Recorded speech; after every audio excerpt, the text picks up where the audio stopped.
You know, we're just all here for the best and reach across No, the you're not. aisle. Stop These it. niggas are in No, group bro. chat saying we want to gas people.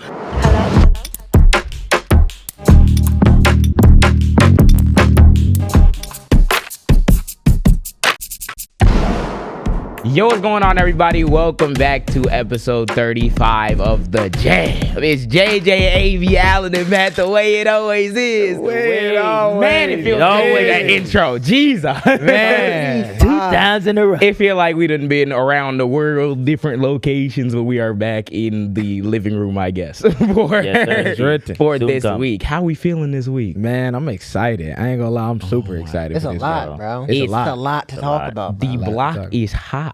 Block is hot. The Jaam for account be everybody. hitting. Jam is hot. Block is hot. You know what I mean? Boy, Are we plants? we're I'm about to definitely say, playing the way it's been looking, I would definitely not be surprised at astroturfing allegations. But you know, we for are sure. here all organically. Thank you guys for the love and support. We just surpassed 170K on Instagram. Yep. 100K on TikTok. Approaching 60 on YouTube. Yeah. The support means we hit the 10K. world. We hit 11K on Facebook. 11 What? Yep. Wait, So- Shout out Jaam Yeah. Facebook. Shout man. out Jam Facebook. Facebook. I ain't even know we had. I didn't even know you had a face. Yeah. A lot.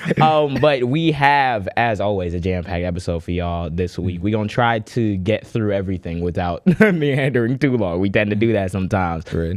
But we're going to talk about everything, starting with Hermes. Got some really important fashion news coming up with that. On top of that, we got a bunch of banter topics that I'm not going to spoil for y'all. But moving from that, we're going to talk about these Republican group chats. Yeah. I think we briefly mentioned it last Yeah, they episode. thought but we weren't gonna come back. Yeah, They thought we they weren't thought gonna circle spin the back. block. Yeah, you feel me? Exactly. So we got a lot to talk about there. We also circling back on our Oh, yeah. doom, which AI. is the dangers of AI. We didn't get to dive in as far as we wanted to last week because we was pressed for time. But this week we're gonna give y'all a full in-depth thing. We also gonna banter a little bit about Adrien Broner. I don't know exactly why that's in there, but we gonna find out. You got to find out. And nevertheless, I'm gonna be kind of just vibing today. We have a lot. Yeah, look. Shout out my I guy. held it. Shout out my guy. Shout out my Josh. guy. Shout out my man Josh. You know what I mean? But nevertheless, Pause. we have Pause. I didn't Shout out to him. What? Pause. What? Gang. I Like know my about the one, cousin. Like my man's. Your like, man. Like New York shit. and Why shit. didn't you say it? we gonna like talk a New little York? bit about New York, but we are from Chicago. Yeah. So, Can't clear. Can't clear. Can't clear. Let's It's talk not about it. cleared. But thank you guys each for watching each week. Before we get into banter, Yes. anything, we need to start with the signature thing that we always start with, I have to. which has to be the to, fit bro. check. Because I'm seeing a bunch of well-dressed individuals. EV. Indeed. Let's Can we get go into in the fit MASH check. format? Let's go in MASH Mash format. Okay. Britain. You know what I mean? I got the crafts on. You know what I mean? Yeah, Shout man. out my, wait, can I say it now? But, yeah. Shout out my nigga AV. You know what I mean? Shout out my nigga AV. Back out. Got the camo jorts on. Even Oh, no. phone fell. Phone fell. So Camo jorts on, even though it's 30 degrees outside. You know what I mean? I'm not gonna lie, it's getting chilly. Shout Yeah, out me. You real got the chill. Scorpion T. Never listen to a song. I'm gonna say the Scorpion return. T. Y'all be in the comments peeping everything. What's your favorite Scorpion song? Final Fantasy. Can't give you What do you say? Final Fantasy. He's talking about Drake. March 14th. March 14th. March 14th. Yesterday was crazy. Okay, Yesterday was crazy. Yesterday morning was crazy. I got the chain on. You know what I mean? Chain on. You feel me? And you see, I had to bring out the black. Yeah, to bring out the heavy one. Just so they know, you know what I mean? Just so they know. They know it's for real. Oh, you know I got the wrist. He said, oh. Blood diamond. Blood diamond is crazy. See, you already know what I got on, bro. Got the Timbs on. Yes, got sir. Thirsty. the handcrafted. Yes, sir. So Unreleased. my God. When will y'all Unreleased. get it? We don't know. Keep waiting. Soho long sleeve. So When will down y'all to get the it? socks, boy. Soho track. Oh my God. Rory, can I have anything? I need it. Yes, sir. My nigga Oh, back you'll with never the get Soho this game. fit. Oh, I need to get a pair of Crazy. black Timbs still. Hell yeah. Hell So yeah, your sir. boy got the these called the gratitude, but they called really. What are they called again? Like What? The DMPs. Yeah, Are the they? DMP. Yeah, I didn't know The DMP. DMP 11. Yeah, DMP You know, 11. Defining DMP 11. moments pack. You know what I'm saying? They just be Got coming the up with regular gray pants on the pants. You Yes, feel sir. me? Yes, sir. Great Yes, pants sir. on the pants. Billionaire Boys Club on the crew neck. Yeah, Yes, I sir. mean. I'm about to say. Chain on the neck. Yes, You know what I mean? Billionaire Boy Club on the jacket. On Yes, the sir. jacket. You know what I mean? What's on You that? feel me? What's on the hat? Polo on the hat. Polo. Number 3. The 3 on the hat. 0. You feeling like? If you seen episode 0, you knew I wore the same hat. I'm about to say, hey, shout out to the Patreon members. Shout out to the Patreon. Y'all know Hold on. episode 0. Wait. Yeah. Wait, is episode 0 out on Patreon? Yeah. Yep. It's out on Patreon. If you didn't know that the Jaam has a Patreon, well, now you know. Wait, I and had you this- can sign up. That's crazy. I had the same exact fit on 0. Yeah, I'm Yeah. pretty sure you did. Wait, you Yes, might it have did. Fit. I Yeah. had this exact I fit. wait think a I had, like, minute. Actually beanie on. crazy. I Damn. think episode 0 also features the one and only time I've worn like a cap, like a baseball cap. Yeah. Like back Yup. there. It was Yeah, on dumb the show. gold. Shit, go watch it. Go subscribe to the Watch it. Patreon. What you waiting Yes, for? sir. That's Patreon. Last but not .com/ Last but Oh, wait. The Jaam Podcast. Say it one more time, my fault.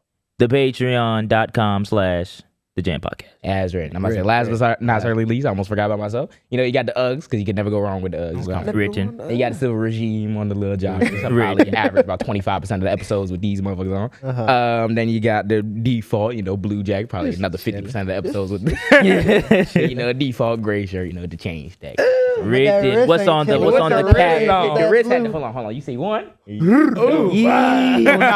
on the beanie? What's on and the the beanie is beanie? really the piece de resistance. You know, they got the Montclair on the. Oh, Montclair. Calm fit. Yeah, it's getting chilly out here in the north, Yep. in Chicago, and that's why it's very important that we get our protesting activity out the way right now before it gets too cold outside. Rick. No kidding. Hold on. Wait a minute. Before we Forgot it, even bro. start, Oh, yeah, true. bro, where can they find us? where can they out? Where can they Find us. find On us? individual Where can we platforms. find us? Individual platforms. We got SohoStudios.com. What you on, Matt? Yes, sir. J. William J. J. AB the artist. Yes, But sir. if you want to find the Jaam in other places, you got Acast, you got Prime, you got TikTok, you got YouTube. Instagram. Instagram. Yeah. Spotify. Yeah. Facebook. Yeah. Patreon. OnlyFans. Why does that always get in there? But like, It's coming, gang. Bro, y'all, bro, Et cetera, we don't et even mention we it, are like Twitter. positive for this shit, bro. We not finna like diminish it, bro. Yeah, It's sir. coming. OnlyFans releasing in, I don't know, 2089 or some shit. February 33rd, nigga. If any OnlyFans models want to help us, you know, there's been a lot recently. Man, them clips have been circulating on the internet. I was No, gonna say boy. the No, amount of lit people no, like- generally who've been following us, but especially OnlyFans models. After we talked about OnlyFans and niggas being weird on the internet, it is crazy how many people I've seen confirm since then. That like, No, hey, like, because we be chatting that real shit. no, I'm saying as a dude, I was gonna say the online thing is really. I'm gonna get into a little bit game before we get started. The online game is really different because as a girl, you probably don't gotta try that hard to like have a lot of attention through social media. But like for men, we assume we gotta try super hard. When I've seen all these people reaffirm that if a dude talks about a thing, seems like they have principles, then people like them. Generally, and then bang out. Then bang out. It's So that written. takes a lot of thinking about your own thinking, aka discover yourself before you start talking about the male only epidemic. Oh, God. But- It's that simple. Discover Discover yourself, yourself. bro. but in other news and current news as well, in the real world, we had the No Kings protest in Chicago Yeah. that we did attend. And we did see, at least I personally saw a lot of discourse about it. Before we get into that, what's our experience? Is this all of our first like protest? Yeah. For real? I would say like big organized Big organized protest. one. And I feel like the energy was good too. It didn't really feel like it was Like, no, there wasn't no, like, hecklers anywhere or anything. it's too many people. Yeah, That- way too. It was Bro, I looked out my- 250,000 I people. looked out my in window. It Chicago. was like just so many Yes. people crossing. That Yeah. surprised the shit out of me because I was like, damn, like, as much as I expected it to be a lot of people, I didn't expect it to be no, like, adversity. You know what I mean? I was Yeah. like, nigga, we finna get it busted. Yeah, I So feel it's like we was walking down like Michigan with the big ass crowd of people, and I feel like I seen a couple people on the sidewalk who maybe looked miffed, like they weren't having the greatest. Man, what are they day. doing here? But like we never seen like any like crazy people or like counter protesters. The people in the Trump Tower. We did Expect for that. That weird That was ass. crazy. I So, saw it on his. We story. were everybody. I guess the route took us past Trump Tower, right? So we get there, everybody saying shame to the tower, booing this nigga's tower and shit. You look up, it's a good maybe 10 to 13 people on the Trump Tower looking down and shit. So we all looking at them, flipping them off and shit. And then there was one lady that you caught on camera. What did she do again? Bro, I aimed the camera up. See, they not really fucking with the super zoom. The 25 zoom. Super zoom, a doom. Bro, crazy. that camera is crazy. That camera on that iPhone is You can fit. see her super follicles and shit. crazy. He be super zooming when we just be outside. He be in his room just taking pictures. Yeah, straight up. Crazy. But yeah, I pulled the phone out and I'm like, I just happened to take a picture of all of them, and in the live video, I like press the live video and she's like, Damn. and I'm like, damn, It's just I'm funny. like, and your face in it, finna get you fired. I'm about to say what JD Vance say. Call the employer. Make sure. Oh they're God, I'm Yup, call their employees. We will find you. we will find. Right. No, I was gonna say it was just a funny contrast because you see all the black and brown people on the road protesting, and then you see all the white wealthy people on top of Trump Tower being like. It was just an interesting microcosm. There was a lot of white people out there though. There Actually, was majority because white people, Chicago, to be honest. Chicago is like very diverse. So you saw people of all backgrounds like marching and everything. Really quickly about the discourse before we move along. Yeah. I did see a lot of talk on the internet. Everyone talks past each other. I know that usually with the internet and when you talking about politics, the thing is voice your opinion. So we do that shit every week. So everyone wants to have their opinions voiced. But the problem is that people start talking past each other. There's been like, But before you go, I'm gonna act like one of them niggas. So I seen the No Kings protest. What was it about, man? It's a bunch of baloney. What are they outside for? you want to know my thing? You want to know my take on it? And it was because you've seen the divide is between liberals and leftists. A lot of liberals are saying like the No Kings protest is needed because everybody got to get outside, show that they're displeased. And a lot of people who are leftists who agree more with me are like, well, it's pointless. There's no demands and XYZ. What are we actually accomplishing? You're not making anything uncomfortable. There was also a lot of content that I seen surrounding this poster that they posted about the No Kings protest, where it was like a bunch of boxes and they were saying, please be civil, be kind, don't do anything to just trying to limit as possible. And that's why I was going to say I'll lend credence to both because I can see the argument that that's some bullshit. Yes, in a sense sure. that you should not be tone policing this march of hundreds of thousands that are coming out because they're angry, as though they're gonna utilize that to make sure y'all get treated better in the media. They said the niggas were terrorists before anyone even stepped outside. Yeah. So I hear that about trying to make that the thing of the protest. Hey guys, be nice. That's probably not the most effective thing. But I also hear that Miriam, who's 37, who has just started paying attention to politics yesterday, probably seen 200K people outside and was like, what the fuck's going on? Let me pay attention. Yeah. At least a little bit more. Yeah. And I feel like we get caught up sometimes in this needs to be the one action that brings about the most amount of change, as opposed to I understand that this might not be the best thing we could do right now, but it's better than something for most people. Even for me, if I have my critiques, most people ain't me. Yeah. So they'll see that and be like, oh shit, it's something crazy happening outside. And maybe that starts you on a path where you get a little bit more educated. Genuinely, what critique is valid? You had 200,000 people outside. Millions across the there's no country. critique that needs to be said, in my opinion, because there's no point. Genuinely, you can just enjoy the moment. Yeah, and on top of that too, you got to realize that midterms are coming up next year. That is true. It's 7 million. Well, in the U.S., I don't know how many but in total, it was 7 million niggas that stepped outside. In Chicago, 250,000. You don't think 250 plus thousand people are going to remember that day when they take it to the midterms? I think, and this is the last thing I'm gonna say about it. I think I'm where you are on it, where it's kind of I get both sides. In the time that we're in, I can understand why people want. Well, why other people might look at it and be like, okay, this is some bullshit. Yeah, it's because co-opting or it's not actually gonna do. These niggas is walking up with Black Hawk helicopters, and there's people in lobster outfits. You know what I'm saying? At No Kings, which okay, cool. Doing this. I recorded her too. She was cool. You know what I'm saying? I think people should be able. There has to be a healthy balance, right? People should be able to have fun because I think a big reason why people came out is not only just for maybe I didn't know about this, but also it's hope, right? It brings people's spirits up in a time where every single day our spirits are getting fucking crushed. So that's why I do think it's necessary. I also think, however, though, I've seen a lot of people talking about the fact that you need around 10 million people in total to make change or those things about that. And I think if you do those things, you do have those 7 million people come out, you do have to have also demands, because then we're just in the street in costumes. Yeah. And it's like there has to be a healthy balance between what are we actually doing this for, but also between, okay, we don't want this to, at least in my opinion, we don't want this to be something where it's like Here and just as demoralizing as the shit that they're doing in the in the administration in the United States. We want this to be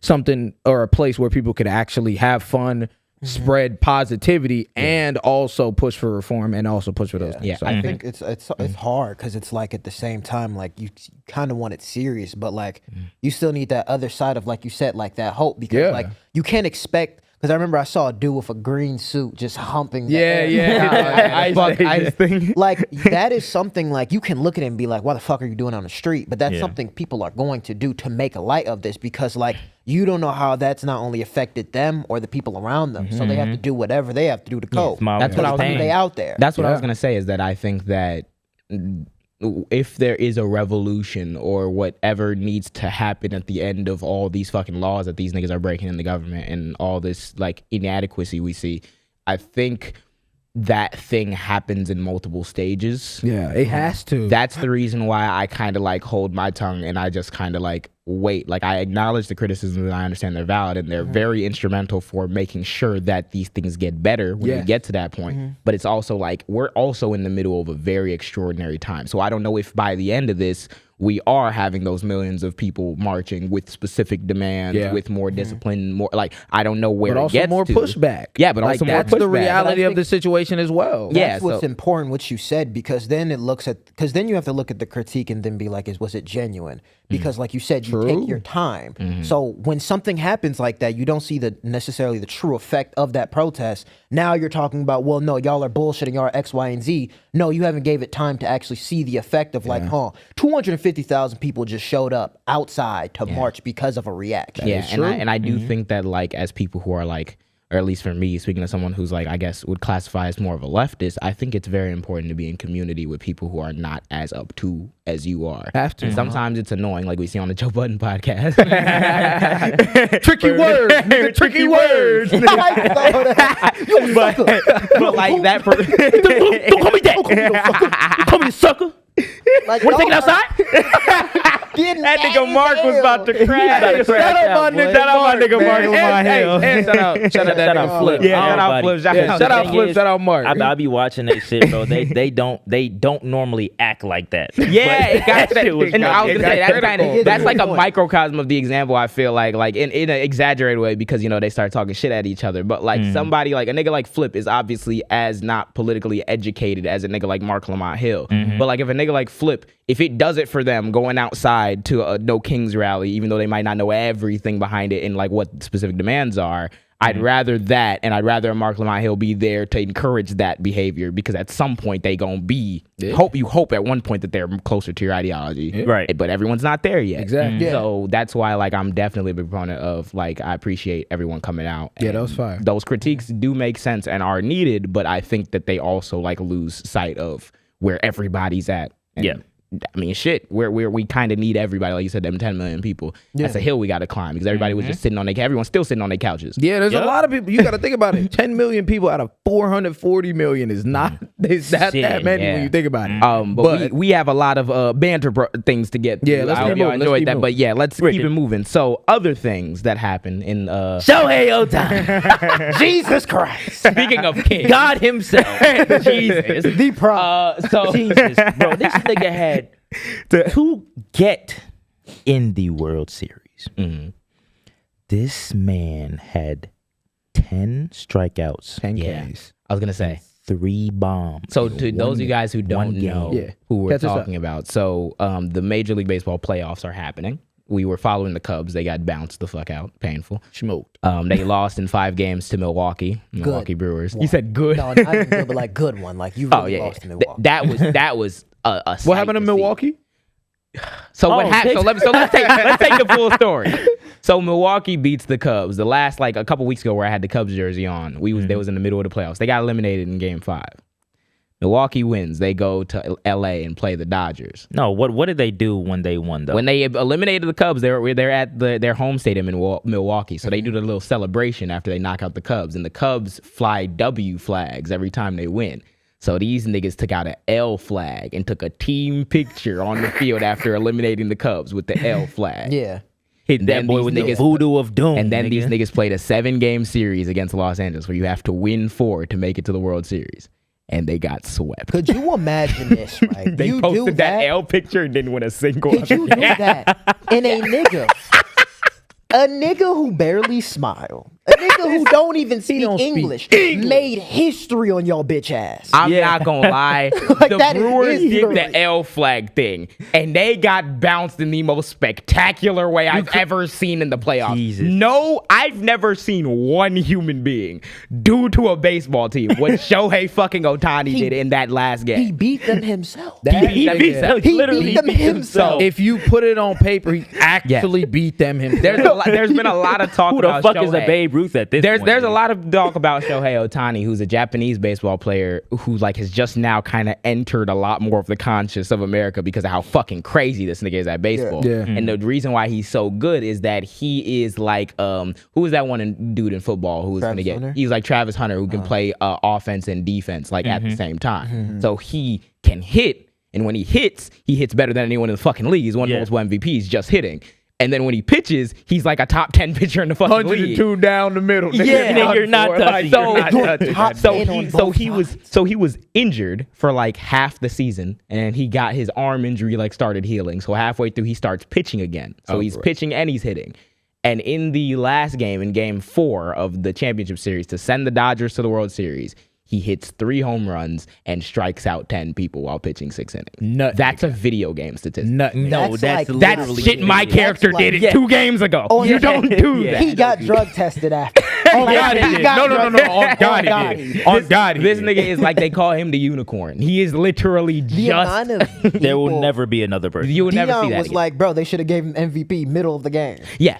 No, He's a nut nigga. In the 7th inning stretch, MVP goes to Shohei Ohtani. He's a nut nigga. They be Crazy. doing like chyrons, like they be doing like graphics on the broadcast in the middle of the season, like how many batters still Shohei Ohtani. They be like 3 batters. They never do that for anyone else in I the league. remember And this nigga before- goes out and beats the whole franchise by himself. From last year. Nah, before like they were all saying like, because I remember when I found out about Shohei Ohtani, because I wasn't watching baseball. I found out because of the contract he got with the Dodgers. And everyone was saying like it was mixed because like I would hear from you he was the best, but then on the other side it'd be like he's overrated X, Y, and Z. I've never seen like a performance like this that has everyone like in unison of like, no, he is the best ever. I'm not gonna lie, they compared Babe Ruth before because Babe Ruth is like the one baseball nigga that everyone knows. And at the beginning of his career, he was pitching and he was hitting. But he stopped pitching maybe like 3 seasons into his career, and they just focused on hitting, and then he hit like 700 home runs. So he was like the greatest for a long time.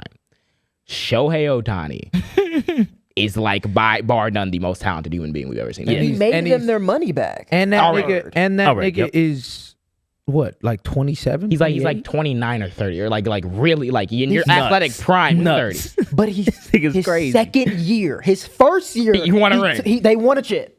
The second year, they're about to fuck on the Blue Jays. Yeah. And it's about, the other and it's side. about to be Blue Jays versus I don't know. LA. I'm about to say It's gonna be a good It's So gonna the be World crazy. Series matchup is They gonna play that not like us Toronto. every Nigga fucking melt game. ass. the World Series matchup this year for baseball is Toronto versus Los Angeles. If Drake bets, listen, if Drake bets on any game for stake, Shohei Ohtani's going to K up 15 niggas. If I find out, He might do it. If I find out, He that might do a Drake- no-hitter. Yeah. If I found out that Drake bet on the Toronto Blue Jays to win this World Series, they'll get swept. They'll get swept. No, they'll be And done. so now we're about to have a rekindling of the not like us thing. They about to use that for promotional material. They already did. Hey, But I've already also- started seeing. Yeah. Also, I seen that nigga Drake has also already entered. He started watching baseball for the first time. The first time. What did he say? He was like, We're going to the big we're show. going to, it's written.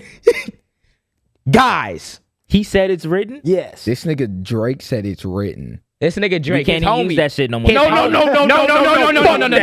Dividends. We- His homie said. Oh, that's why you said copyright infringement. His homie said they got 1 strike left. He said, "What do you mean 1 strike left? We're already here. It's already written." No. No one accepts. No one uses written like that, but fuck no. We've been using this shit for a year and a half. No. Hell no. Go watch the sermon video. No, on Jesus. I'm about to cease and desist that nigga the same way he did with Not Like Us. Maybe we'll win the case. Go ahead. Bro, there's a select few amounts of pain you got to put in to even like recognize written. You ain't put in the pain. You ain't put in the pain to recognize written. You ain't watched Dune 6. And you know how I know, because no one who's a baseball head says anything is as written before the fucking game is over. You dumbass. Except Jay Williams J. I knew the Cubs was gonna lose before that game was over. But that was written. That was written. That was written. In other athletic news, but yeah, I'm looking forward to that World Series because the Blue Jays have been my second favorite team for the longest time. But Drake wanted them to win. I got like multiple Blue Jays hats and shit. Yeah, so like I've been rooting for them forever, and now we got I think the entire country besides LA is rooting for them as well because they already won one. And if the Dodgers back to back, I think that'll be the first back to back championship since like the 90s when the Yankees did it. So who can stop them? We'll see. If Taylor Swift can do it. Taylor Swift. Taylor Swift can stop me dead in my tracks after I listen to that fucking. I was. Taylor Swift is the Antichrist. Like we have to get that out the way. Let's start with there. Shit. So let me tell you Shout out, bro. Who's the dude who made that? Bro, I know. I gotta shout that nigga out, bro. I saw his video responding to like he be responding to all of them with new sound effects. They be killing me, bro. He funny. But so recently Taylor Swift that dropped the album on October 3rd is called The Life of a Showgirl. So wasn't the last one like the Tortured Poets Department? Or something like that. She going through it, I feel like. The last one was like Tortured Poets Department. Gun to the back of my head, you couldn't ask me what the last I only knew because it made the press and niggas said it was bad too. Yeah, that's the only reason why I'm talking about this. Because like, have I ever, one, listened to a full Taylor Swift album? No. Two, will I sit on the couch with y'all and talk about No. But there's a reason, right? So what ended up happening was she dropped this album and we all know her cult fan base. Yeah, they love anything she does.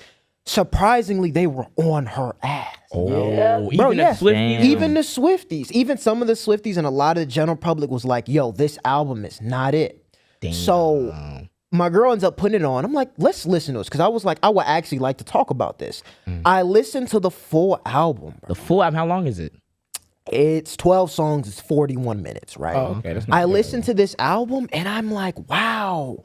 This is dog shit. I'm like, this is really shit. I'm like, I didn't know we can hit it like this. I didn't know we can go like that, nigga.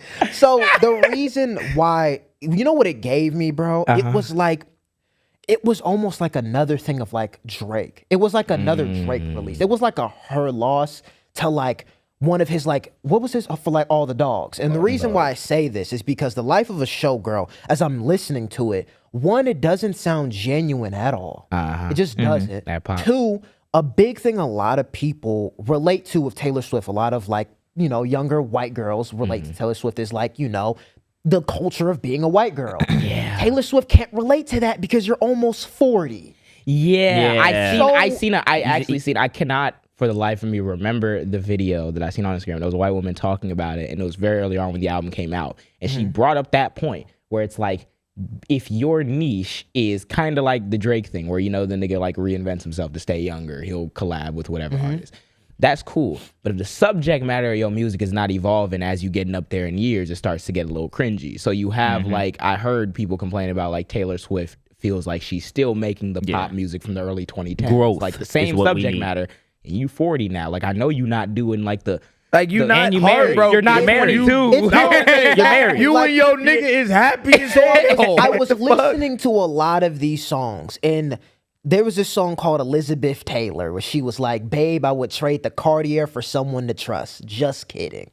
And I'm listening, and the way the delivery was, I'm just like, this is corny. Just kidding. Because that's literally just kidding. Like, and it was an ad lib. Swear to God. She was like, just kidding. And I'm like, this is not only corny, but gang, this is not your life, bro. They got her with that. You're not even billionaire. She's talking about. They got. You know what she got to do? She got to take my route. You ain't got to talk about. You don't have shit to talk about. No. When I was making music, I was making it because I was depressed and I would need to get shit off my chest. After I get off my chest, ain't shit to talk about, Hell nigga. no. Stop it. Because you have bangers. She's done for, nigga. That's the 360 of hell. You know why, bro? This is why what he just said was the perfect thing, right? So you could talk about all these things. Like in the first half, she was talking about heartbreak, a lot of things, basically the same shit she talked about, but you can't relate because that's not your life that you put out to the public. Yeah, it hasn't been for years now. It got to a point where the first really thing she started talking about Travis Kelce, she made a song called Wood. And the reason she made a song called Wood. No. I can guarantee you it's not backwards. She was basically describing how she got sexually like transmitted CTE. Basically. Wait. Basically. Wait. What do you mean? Sexually transmitted CTE. Basically, she was talking about That's the that niggas. shit, Adrian. That's what his ass had, nigga. When he was on that pod talking about you look good, nigga. Why did Taylor Swift? How did Taylor Swift? Why I say that is because basically the song she's talking about Travis Kelce's dick. That's what I figured would. Yeah. Oh my god. Yeah, she was talking bro. about it and she was like, yeah, it was like the key to like her thighs. And I'm like, you know what? The key. Maybe you don't Wait, so have much Sexy to Red say. is so Taylor Swift is the doom of the white community, right? Yeah. Right. Oh, by the way, Sexy Red's the doom of the community. She made a song called Wood, and she is like breaking like records. She's like #1 for everything. But another controversy like thing about it, which no one is really talking about it because like it's Taylor Swift. She ended up dropping 37 different versions of the fucking album. What you mean 37? No. Hell no, you're capping. What do you mean 37? 37 different vinyl versions of this album for people to purchase. Ain't there like so many vinyls that could be made There's or only something? so many. And then when She you're had them doing niggas slave working. literally, and when you're doing formats like this, that puts every artist down because one, you're Taylor Swift, you know your cult following. She been the anti. They're all gonna buy it. Let me. So that's why I call her the anti. Let me radical a lot. This is why that's why people say we shouldn't have billionaires. Because right? Like, are you right? Everyone should work 37 hard for their different- money, right? But there's a certain level of wealth that you get to, and the things that you do to perpetuate that wealth kind of become less and less justifiable as you go along. Why is billionaire Taylor Swift putting out 37 different vinyls for purchase Oh wait, but I thought in on the an song album that's subpar? And keep it a bean. It's not for no fucking artistic no bullshit. it's not. Nigga. No, It'd be for brand. 37 Yeah. versions, and then on top of it, like you're saying in your song, you would trade a Cartier for someone you trust, and this life is so hard, and it's the life of a showgirl. But then you're capitalizing, dropping 37 versions of an album. There's gonna be just one. to hit #1. There's gonna be one white woman that gets on the app. I got 37 Taylor Swift albums. What do you have? Like Life you're of an a talking about? showgirl. You have no Shorty money girl. left. Shorty, Stop you it. are a billionaire and your nigga is a fucking football player that is won multiple You know rings, what I bro. wanted to Come do, on. bro? What I are just- you talking for the- about? it's for the- Also, his brother won a ring. They got podcasts. They got everything. Life Whole of a lot good. showgirl. What the fuck are you talking about? You are establishment. You have become. You are the Nut establishment. You are that. Shorty them Nut started niggas. with the country because that was what motherfuckers wanted to see, and she started with the pop because that's what motherfuckers wanted to see, and now you still doing the same bag, and it's She not because wasn't why, even- why do you need 37? I've still- She's still like Frank Montana, nigga. 37 versions of the remix. 37 Oh, is Jesus. insane. I've still never, ever seen or heard a Taylor Swift song on the radio It's been years. or seen. Actually, no, Bad Blood. I'm bullshitting. It been Because years. Kendrick was She on was, it. yes. Seen or heard that on the radio or seen her in an interview. I don't even know, like listened to that. genuinely. I've I be never getting- seen I be her getting bummed speak out. in an interview. I listened to that whole album and I realized what my triggers are for anxiety. I was triggered. Yeah. No, you know what I will say? I gave that nigga, and this is the last thing I'm gonna say about this nigga. I gave that nigga Fake Mink a try. I gave him another chance because niggas was telling me, Matt, you tripping on the Fake Mink joint. And I will say, he's still some bullshit. But I will give him, bro, that nigga beats is crazy. Like the production in his songs is ridiculous. And fake me. Oh yeah. The So production Beats and Karen, he not really talking about shit. nigga Beats Karen like a bitch. No, I'm in Beats that are crazy. bitch bowling. Yeah. Beats crazy. So he just like background The artist, himself. background noise. Let's get into the doom of the day. One little hey, thing before we even transition. I looked and actually the number grown to nearly 40. So 40 different versions. 40 different versions of this shit that goes from not only digital but physical. She's a bullshitter. Yeah, Stop I it, get bro. tired after Stop after it. like listening to some of these niggas deluxe albums when they add like Yeah. 2 or 3 I'm about to say, you talking about 34. different albums. We're in big 2025 with Taylor Swift putting out. You got it, bro. Yeah, all right. Taylor Swift is at a point in her career where she should be making like one album every 7 years. That's like some Adele level production. Yeah. Yeah, young boy better. You have Yeah. nothing. Talk about Before frequent we go, drops. though, shout out to the boy Talion. That's the nigga that made the Fa sound. Oh yeah, shout out. And Rick. speaking of shout outs, shout out to my nigga Kyrie Irving as well. Gang. Bro. Sir. Kyrie. That Kyrie. Kyrie. That Kyrie Uncle Drew? follow, that Uncle Drew follow, I ain't gonna lie, it hit me. I'm about to hit say, home, hey, bro. and if we don't, Stephon Diggs. if we don't mention your name and shouting you out and you're a celebrity, you know who you are. We probably seen it and we got geeked the same I was way. geeked. But Yep. like Kev on stage, I was geeked. yeah, I'm about to say, Yep. but these niggas showed me They that were actually Kyrie in had Chicago a couple followed. days ago. Kyrie. What happened? Kevin on stage and Yeah, they did. Tony Baker, yeah, they were in here. the city too. I had seen the show that they were doing. But like a bunch of people have been tapping into the podcast. So thank you Yeah, guys so man, much. really We seen appreciate Kyrie, it, and I just knew what it represented, especially for y'all being basketball fans growing up. Kyrie, bro. I wore your shoes when I was God. playing That was the 8th grade airballing free throws, bro. You gotta get on the jam. You have. You Yeah, Cool as it's fuck. a must. Appreciate to you the for jam. stopping by. And I feel like the thing that makes me so happy whenever I see shit like that is because obviously the message that we're trying to spread is like one that's based in education, one that's based in like talking about the real shit. And sometimes the real shit isn't as fun, but sometimes you make it fun.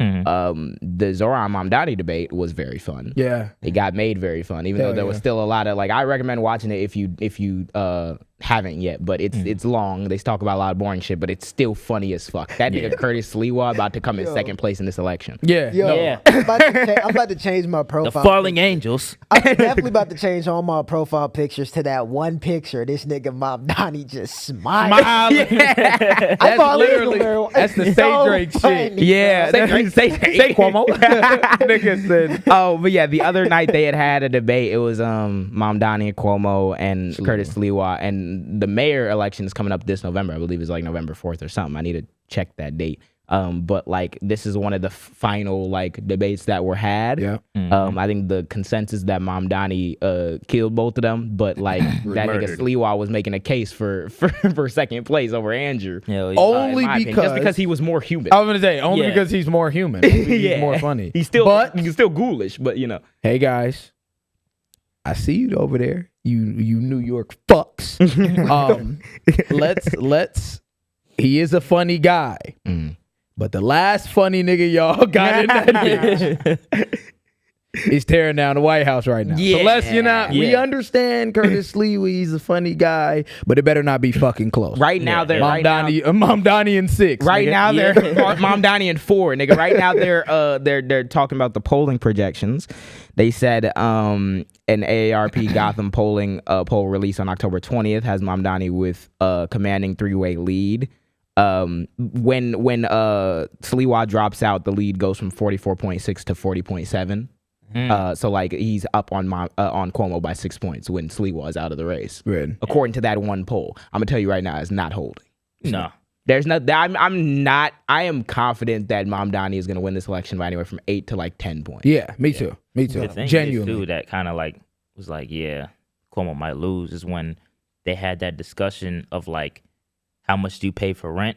Bro, that was so dumb. this me and this Donnie nigga said, yeah, I pay like what, $2,300? Yeah. Yeah. This nigga Cuomo, oh, he broke his shit, nigga. That's literally what he Yo, said. This what? nigga, he says, like, okay, how much do you pay for rent? He's like, Mamdani's like, I pay $2,300 for my bedroom. This nigga Cuomo doesn't answer the question, but he goes, he lives in an apartment a poor person's supposed to live. $7,900.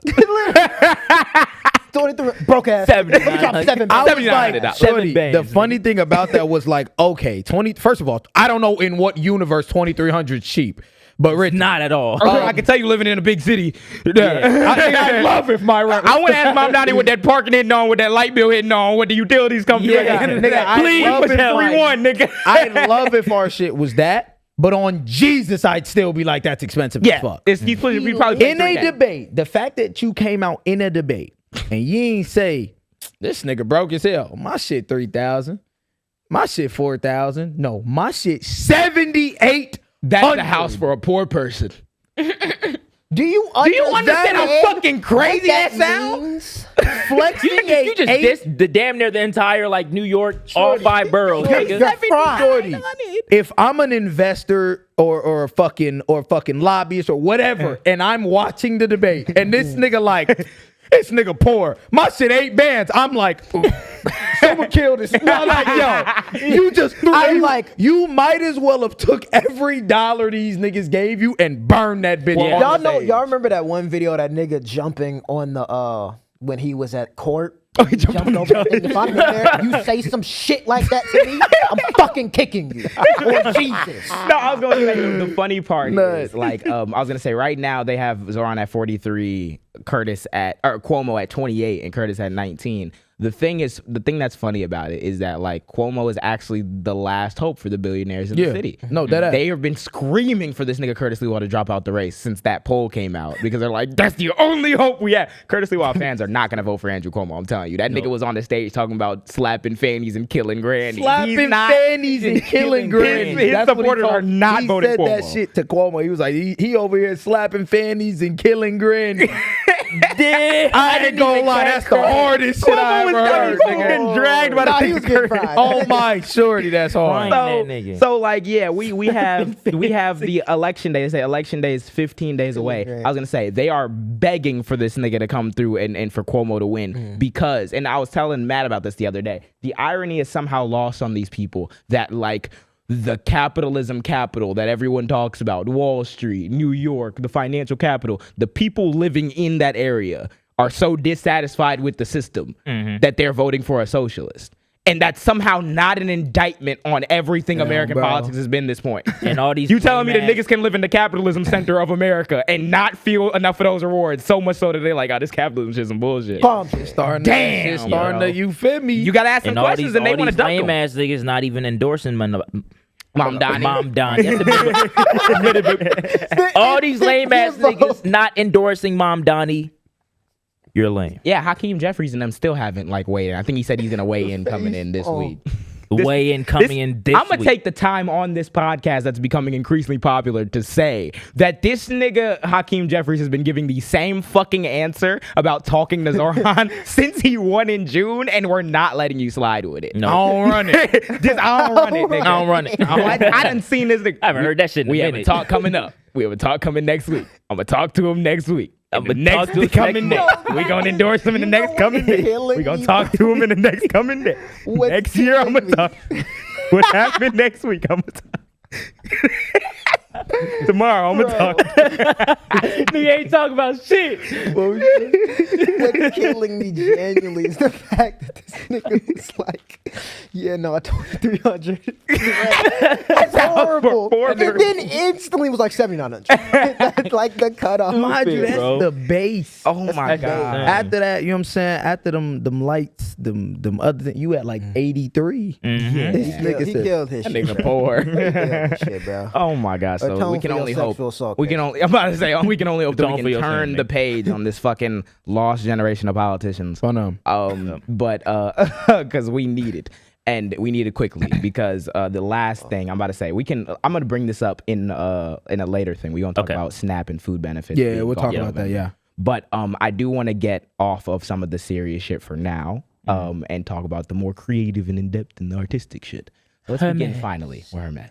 Written. What is going on? Because I heard 2 names for the first time in a long time. It was Hermes and it was Grace Wells Bonner. I didn't even know like nothing about Shorty. I remember when niggas was sporting the Hermes belts back in high school and shit. If you had a Hermes belt, you was getting checked. they were checking to see if Buying the fake Hermes no, like belts I'm too, talking nigga. about They check niggas your would shit. go on your your fucking band, grab the shit, take it off, and inspect that motherfucker. I tell y'all every is the episode, stitching correct? 1 in 10. Wait. DL, nigga. Cause like, what are we talking The way about? niggas was taxing you for like the clothing you had on, bro. I remember. I will never forget the fucking tongue on my Metallicas. The tongue on my Metallica 5s it was bubbly. It was bubbly, but the nigga thought it wasn't bubbly enough. So he looking at my shit thinking I got fake Jordan 5s on. Embarrassing. It's just they was on that. Cause like on bullshit. But going back to the breaking news. One, this is the craziest news we have seen. And this is like one that we should celebrate. It is. Grace Wales-Bonner just became the creative director of Hermes.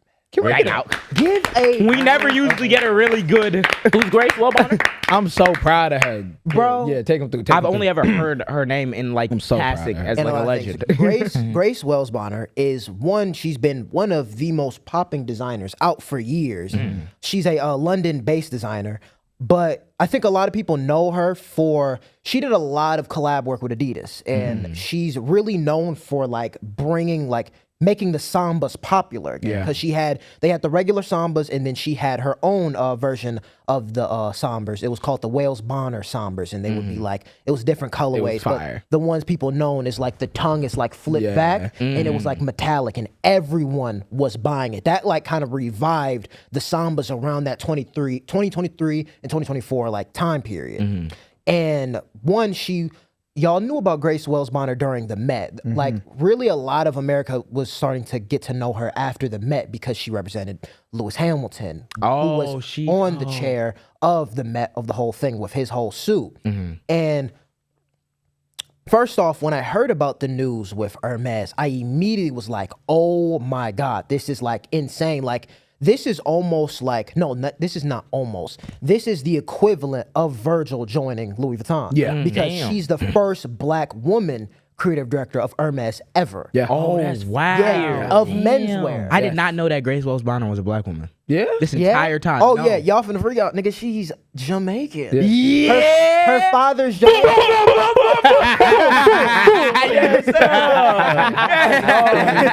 Fire. That's so cool. I'm so proud of her, bro. So crazy. Oh. I want to give y'all a little context of like how crazy she really is, right? So she went to a college at CSM at Central St. Martin's. It's a very prestigious fashion school and very prestigious. The fashion school. Go there. She ended up graduating around 2014, and that's when she started her brand. Literally straight out of college, she started Wales-Bonner. In 2016, I'm sorry, she won the LVMH award, and that's basically for new up-and-coming designers. What they do is they have you in Louis Vuitton, or not Louis Vuitton, but just at the LVMH holding place, and you basically present like, your first collection. And through that, you'll not only get an opportunity for funding for your brand, but you'll also get the opportunity to mentor someone of their choosing. So she mentored with like crazy designers. She even went to New York to do work around like that era, like 2015, 2016. And in 2015, she ended up winning New Emerging Talent from British Fashion Awards for menswear. Mind you, I told you, Grace Wales-Bonner graduated college in 2014. Wait, in 2015 she won that award? So- Yes, she's for a New Emerging Talent. different. Immediately. That's different. Holy shit. Then in 2016, I said the LVMH. And then in 2021, Grace Wales-Bonner won Best Man Designer of the Year.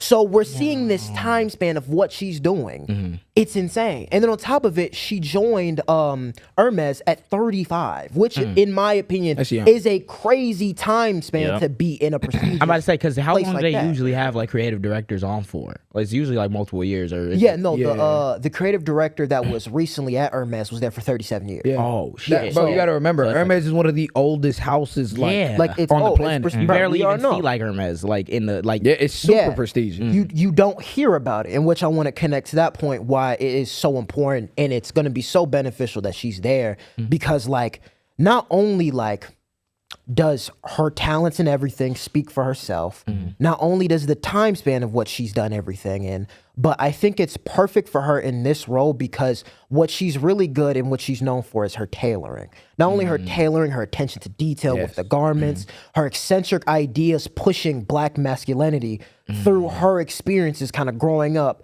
And one thing I really love about her is her ability to tell a story. In my opinion, she's one of the best storytellers as a designer out.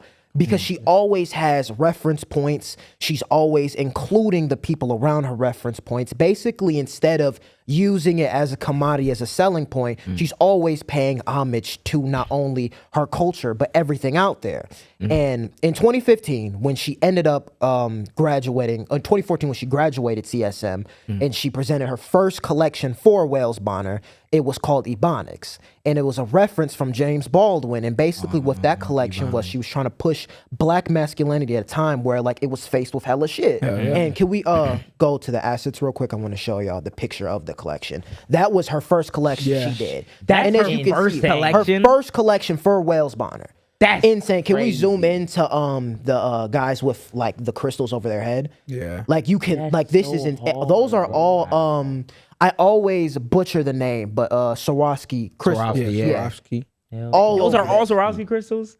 Yeah. It's so crazy. And you That can shit see look like what Tezo be wearing. Tizo? Yeah, Tezo. hell yeah. And Yeah. this is around 2015, bro. We knew what era fashion was in 2015, I'm bro. about This to is say, insane. This was not like, if you look at, I feel like this would be like now what people would try to do for like Exactly. black dandyism. This is back in 2015. That's fine. You can literally see it. Like this is a lot of things that people are wearing now, and this is pushing the general standard of what a black man should be wearing. So then we have that collection, and then her debut, her actual fashion show in 2017 was Ezekiel. That's what it was called. Can we go to the next thing? And Ezekiel, her spring-summer 17 collection was inspired by the 1930 crowning of the Emperor of Ethiopia, direct from the lineage of King Solomon. Damn. Yes, and I as was you gonna see- say, you see the fucking the jacket. It looks like the shit that like the kings and stuff Yeah, be you wearing. see from the jacket kind of has that cape in the back, and like Matt said, that hat, literally getting that representation of like damn near emperor, even like kind of like the necklace going down. She's Can we go just to fire. the next? That's Crazy. hell yeah. Fire. Can we go to the next slide? Yeah, I've been fucking with her shit. Just insane. And That's y'all hard. are really gonna like this one. This was her next collection. It was called Lovers Rock. And what Lovers Rock paid homage to was her Jamaican father. I'm about to say, I can tell by the colors on it. It looks Yeah. like Nigga, you can tell by the hat. you can tell by the the fit. hat- Nigga, it look like hat is Uncle everything. It look like every uncle. we got. Yeah. Literally, she not only had the clothes that represented her father and everything about her Jamaican history, but she even had Jamaican artists there performing. Carrie James Marshall, I don't know how to pronounce his name, Lubuenia, Hamid. I think you might know that one Which one? right here. I'm about to say, I'm trying to, if I recognize. Ania. But y'all know the next one. She got a Kendrick there. So The open toes and the shoes. Yeah. How they be walking in the everything. slippers. Also, Yeah. too, I wanna sidetrack a little bit. What is so cool, and I know y'all will fuck with it too. What's so cool about Lovers Rock, and it connects to a lot of her design language, especially with Adidas. The sambas and a lot of the tracksuits are inspired by Jamaican culture, which is insane. Now that all these Americans are now like really like getting this. That shit. was Yeah. like Yeah. staples. They don't in even know Jamaica about back it. then. Yeah, Like, the cool that ass, runnings. yeah, cool, I was about to say shit like I that. found out Adidas was like a big staple Yeah, in Jamaica. Adidas been a Yeah. staple in Jamaica Yeah, for years. which yeah. is insane. Can we Tracksuits. go to the next? Especially, Slide. focus on like track and field. Insane. This is the same Lovers Rock collection. Crazy Screams jacket. Jamaica. Y'all don't understand how like it, like the vibe is matching. Hat is perfectly. crazy. That's so cool. The stacked layering on the pants, ridiculous, bro. Literally reminds me of like Jamaica, like 1950s or something. It must have been. That's such a cool fit to me. So crazy. So now these are all the pictures. Now giving y'all the context of why not only she's so important, she's amazing at designing and everything. What's so important about her storytelling, I think it's so amazing that she can now go to Hermes and do the exact same thing she was doing for all of her other collections with Hermes. You have the most prestigious house that has, which people expected when Grace Wells Bonner got announced, everyone was like, wait, what the fuck? Because everyone thought it was going to be an inside job. Everyone was like, okay, someone who worked in Hermes previously that's going to be white will get that position, especially like, I was talking about this on the pod like a couple times ago, talking about overall there is no minorities that has been put out in the creative direction role with these big houses because there has been a big switch up in 2025 with just new creative directors. Like you have Matthew going to Chanel, you got all these other things, but you see there was not only woman leads, but there was no black leads in this whole switch and transition. That's when we started talking about Martine Rose and shit exactly. like that. And we brought it up and we were like, okay, can we have that conversation if like, when do y'all want to start putting these people in here? So then you see Grace Wells Bonner in there, and you see now, I was talking with Matt, you see there's a recession happening, and you see all these moves. There is a recession, bro, because you're seeing all these moves that have been happening so drastic and quick, and you're like, wait, that doesn't make any sense. Like Jonathan Anderson and Dior, like, why is that happening? But you can see, like, the fashion industry right now, you're getting desperate. The fashion industry right now needs something different, bro. How can the industry change if the perspective stays the same? That's why we need DEI. That's you why. niggas have been They lied act as to. if they don't need it. Yes. And then go grab a Grace Wells Bonner for a legacy house. That's what was so intriguing. Exactly. We started talking about Virgil yesterday as well. And I was like, the thing about Virgil is this. Virgil was so special because Virgil understood how to combine the streetwear and the culture with Louis, legacy house, white, old, etc. Right? You see someone like Pharrell. Pharrell is a good designer. The problem with Pharrell is I don't think Pharrell is capable of mending, of bringing those two ideals together the way Virgil did. A lot of these houses look for that diversity, look for that change, especially during times like the recession. He brought that up and I was like, no, you're dead on. Because they look for that shit, even though, right, especially white people, right, they act as though they don't need black people. They act as though they don't need DI, but then you need it. Because let's be real, when we talk about Virgil, right, why this is so important, why I compare Virgil joining Louis to this and why they're both the same, if anyone, this is damn near more important too, because like what Virgil did for Louis is what Grace Wells Bonner will do for Hermes, and which no fashion houses can do, is make it accessible to the black culture, make them have an opening to be in the culture, because they can't do it on their own, because Paris has a lot of things. Paris has the status, Paris has the money, Paris is the mecca for fashion. They have the legacy, but what y'all don't have is y'all don't have the culture. So y'all need someone like that. Y'all needed a Virgil to get in to bring the culture. That's why Louis, the whole design of it, the whole thing changed when Virgil came in there, because what he brought was not only new designs, new eccentric things that the industry needed and pushed, but he brought the culture. And everything I showed y'all with her storytelling and how she represents black culture, she will do the same for Hermes, and Hermes will be nothing. Hermes will be the staple and a reflection to the fashion industry, and what that will do now is open more doors up for minorities, because now we're in a time, and why this is perfect, we're in a time where it's an attack on minorities. You see what they're trying to do. I was gonna say racism and everything. It's not like we decided it, and niggas never decided it. White people decided to put race in goddamn everything. I was watching a video the other day about how they specifically marketed Pepsi to black people and Coke to like white people, just on some bullshit. Because since the beginning of time, these companies, their game is, all right, let's see how we can get the dollars from each individual communities, because you need that when you want to make money. But like, let's not represent and make sure they don't see like any of the benefits from that. Then you get a nigga like Virgil who comes through, or you get somebody like Grace Wells Bonner who's coming through. And now you have, it's kind of the same thing that they did even in the military in the fucking 50s. A lot of people talk about like the Democrats are racist and everything. Why the fuck do you think that one day one of these niggas was like, we should desegregate the military? Because it's a strength having everybody in your country represented in your armed forces, right? So that's exactly the same concept when it comes to like these fashion houses. If you're pulling from artistic styles and fashion styles from like all different backgrounds to make cool shit, you want as many people representing those different backgrounds so they can aid in that process as well. If you keep doing this all white people thing, then you fuck yourself over. And that's why we need DEI, because that's what they did. They did the all white people thing just cause out some bullshit. Niggas gotta realize how powerful, number one, the black dollar is. I was literally going, and the black influence. Yes. They recognize it. They only give it credit once it becomes like the white people thing. They take it and they bastardize it. But it starts here every I think time.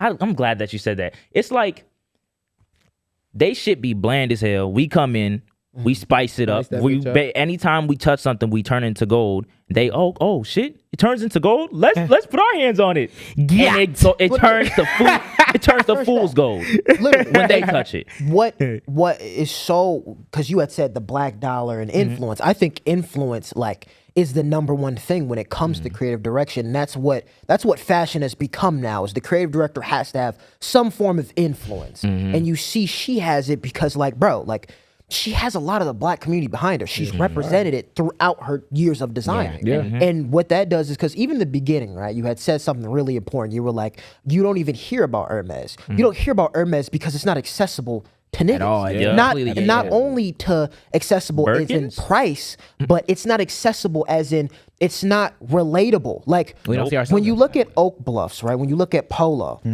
those collections, not a lot of black people can afford it. It's $500. But in another way, that influence, having a black creative director and making it relatable to black people, that's where you kind of have that influence. That's the power of it. That's where it goes to more people. The reach goes. Yeah. So with this move of Hermes, bro, the limits are like to the sky, because this just opens up doors for so many more people. I'm very much excited for it because the theme of kind of representing black culture, representing the black community, and kind of like advocating for the place that obviously we rightfully deserve. That comes with, I always admire people who take on that fight, because that comes with a fight, of course. A lot. And it's not just, like white fashion houses that'll gatekeep the shit, and it's like just kind of like not like covert, I guess, because you don't overtly hear about like some of the practices.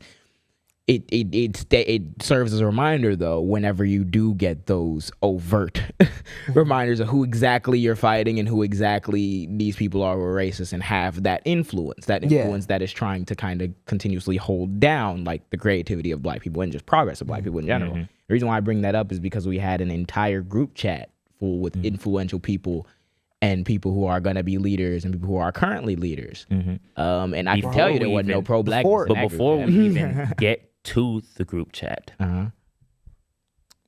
there's somebody that I'm thinking of right now. Nigga. We talking about the same nigga? We talking about the same. Had to look you. I had to make. We on the same. I'm about to say, I don't know how we tie in. No. We ain't got to tie in shit. We giving y'all. We giving y'all a intermission, because I feel like, well, this is what I was telling them. I'll be real with y'all, Jamily and shit.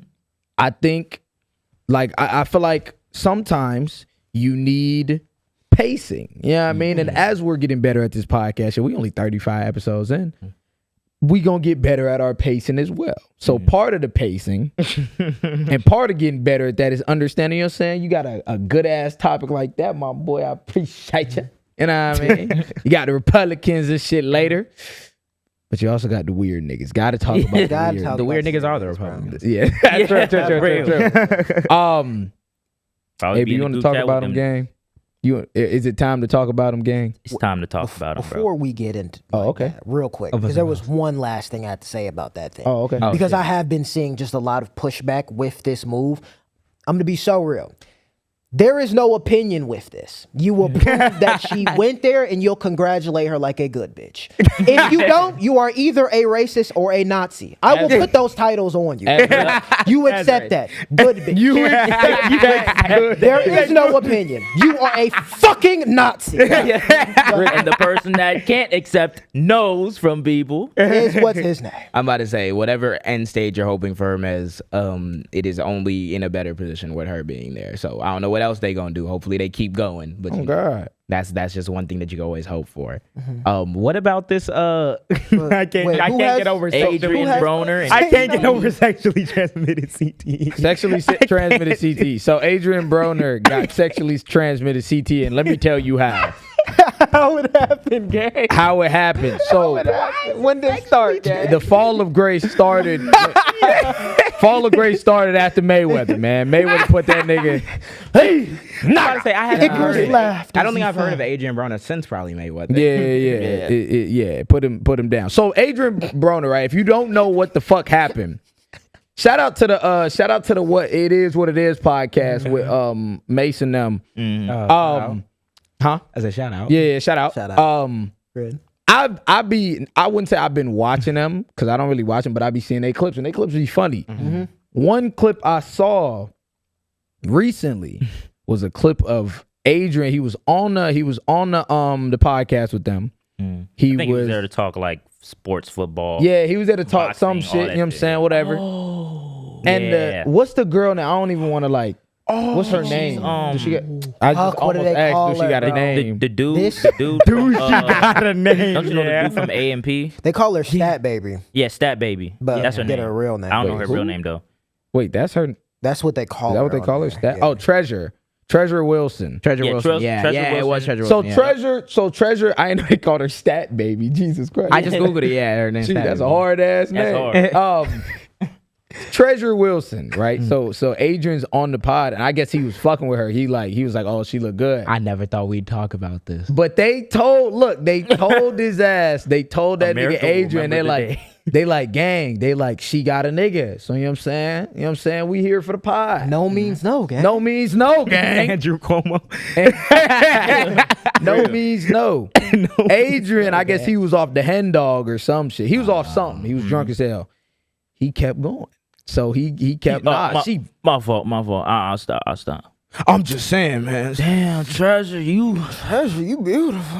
Yo. God, you're there to do a You job, there nigga. to do, bro. We was trying to tell y'all niggas, bro. It's the time and the place, my nigga. Not only Circle that, back of bro, doom. you Yeah. pulled up to the fucking studio drunk out your mind. I'm gonna say, bro. okay, I'm gonna say, we're on like 8 levels of bullshit. You pull up to the studio drunk. That's all one. right, cool. Maybe you want to get lit to get through this interview. Cool. True. You were making unwanted advances on someone who's like co-hosting this there. You already through the fucking you already through the foot door. On top of the fact that you're trying to shoot in the middle of this podcast interview. Like, your location, timing, and wantingness of these advances are all out the fucking window. CTE. CTE, you still go. So Still moving. Shit. that happens. They get him off that bitch. They was basically that nigga Cameron was like, yeah. all right, my nigga. Start paying that nigga. He said, I'm gonna appreciate you for your time. Okay, he said, get the fuck out. That nigga fucking Cam's He's real as stages fuck. to like how it go. He was like, "Come on, my nigga. Come on, my nigga. He got a girl, or he got a man, bro. Come on, bro. You can't be doing that." All right, thank you. I got you. For your time. Brought out the racks and shit. He was like, "Cause Yeah. I asked." And he Yo, handled bro, he that- said, cause I told you one time. And he handled that the way that it should be. Let's normalize kicking niggas off interviews. Oh, when bro. they fucking like Weird niggas, the on bro. clip- the Let's clip- normalize niggas standing up for women. Yeah, especially black let's women. normalize not only just stand up for women generally, but like control the block when there's some weird shit going on. Yeah, don't just let it rock. If somebody came to this podcast and they wanted debate, if Joel Patrick ass sat on this podcast and wanted debate, do you think I'm gonna keep him in for here for 2 hours while he lies? He got 3 good fucking times. Alright, bro. All right, dog. It's been cool, okay? Nigga, I think it would end for me when I saw Keith, nigga. You have to go home. Let's send your bitch ass back. Pop up in the call. Look. So look, right.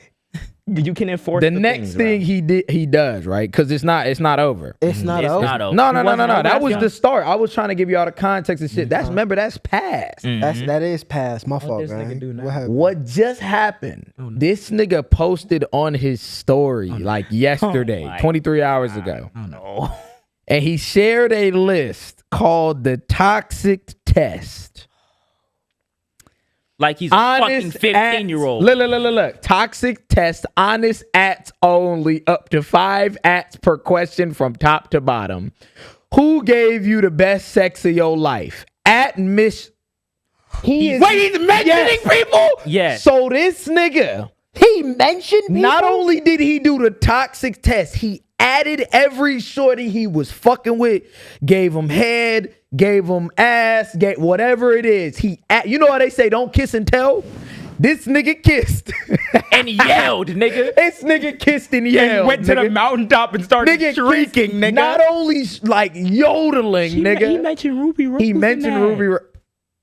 She getting a bad media week. Yo,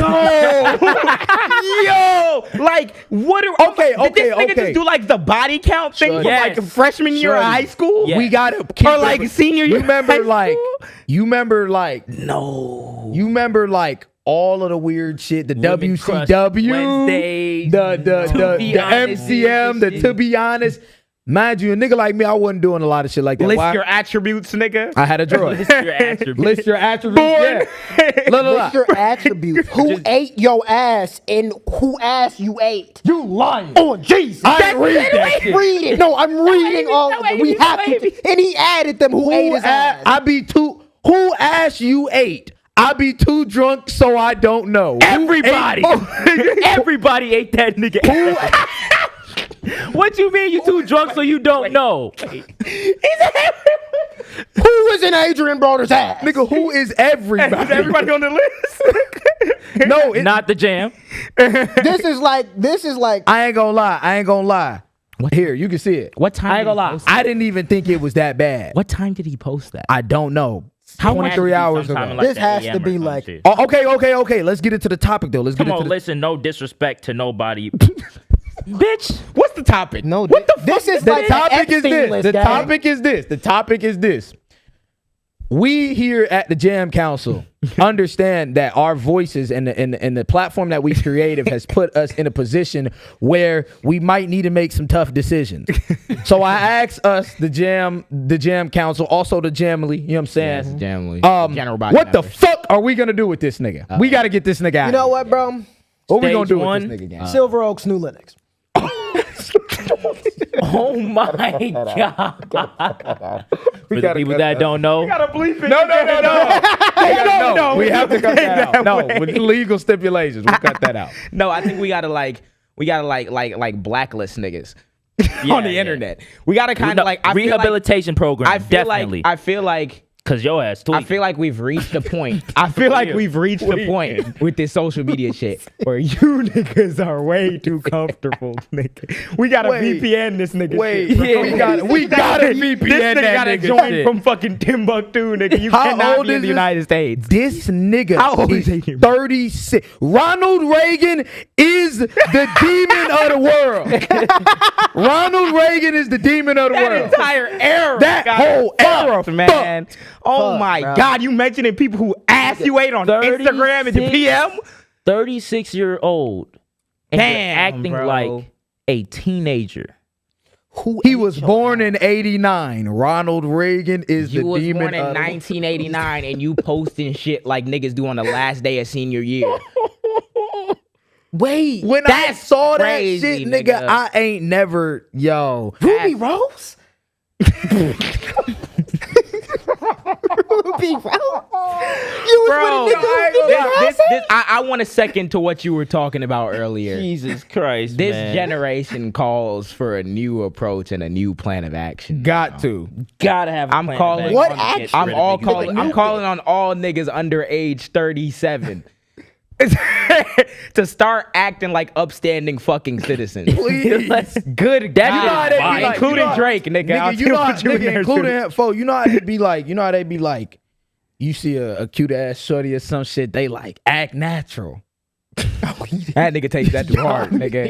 Yo, Yeah, niggas' losing knees be it. knocking. Y'all when you see an niggas- attractive woman walk past. Guys, we need to normalize The fuck medication. is we doing for now? We need to normalize medication. No, we need to Here's my normalize. toxic In lick. all seriousness, we need to normalize niggas having support systems around them. And it's not Genuinely. just dick sucking. I'm not gonna lie. Dead ass. I don't Not- give a fuck how much money If this he- nigga got. I don't give a fuck who his day one, who not, XYZ. Yeah. Somebody on his team, his mama, his pops, his homie, his somebody should have been like, yo, you need to take Yeah. that shit down right the If fuck. Adrien And Broner issue had an apology. niggas like us around him, he would have probably got backhanded before he even pressed send on That- I'm about to say, Like, I'm about to say, wait, nigga, you can. that I was gonna say the support system is very important because you can, if you must get those things off your chest, you could talk to your homies about it and not post that on social media. But secondly, like when I was a kid growing up, one of my first examples I got as a friend group who kind of held each other accountable were the Sidemen.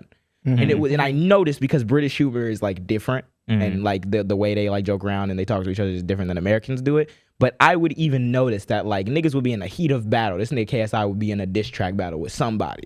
I'm watching this nigga Simon, who's like his best friend, watch reactions, and he keeping it a bean. He like, oh, I fucked with this. I didn't fuck with this. I think this wasn't as good of a song as the one the other dude made or whatever. And yes, there's a lot of pressure to be like, I'm just ride it out for my homie, because at the end of the day, that's your homie. Yeah. But if your homie getting himself killed, yeah, you have to help your homie and tell that nigga that might be uncomfortable. But like, you gotta tell nigga that. That's what sets a nigga to that point, because you don't have that support. Yeah, like, and we just you coming from where you come from, bro. You probably haven't dealt with the issues that you grew up with. You instantly jump into fame, all that shit. You don't got people, and then you get clocked in the fucking head a couple times on the football field. Left, right hook. Man, I was like, what were you gonna say? I saw you smiling before I transitioned into. Oh no, I was gonna say I just started looking up the girl. He had said, "Who do you wish you were still in a relationship with? Who do you wish you had never been in a relationship with?" So I was like, "Damn, never's kind of crazy." And I just saw her and I was like, yeah, the fact that a woman that looks like that went with that nigga who posted 5 ads on this. Yeah, Ruby, come on, Ruby, damn. It's so many weird niggas out here, and you find out. I feel like everyone only you want to know how internet culture is shaped, and because we still shape the shit, men still shape the shit. We only figure out when like a woman be doing some fuck shit or like be having less than glamorous behavior. But like if you really deep how many weird niggas per capita there is out here, bro, every day it's some new shit, nigga. New shit. What are we doing? Every day some new beefing shit. Beefing with your timeline right now. Beefing with your thoughts. Beefing with his demons, nigga. Nigga, get off the TL, bro. Jesus Christ. And I was gonna say, speaking of group chats and support systems, you get niggas like Adrien Broner through the Republican situation. So I'm happy that we brought it up because I'm seeing all these niggas in this group chat and all the shit we joking about, all the shit that's okay we saying. Niggas who are supposed to be leaders. It's jokes. Yeah. No, they was kids though. They was kids though. Those kids, right? They were kids, right? Take us through the grown ass niggas. Take us through it, bro. I genuinely thought they was kids because I didn't look. I didn't look no further.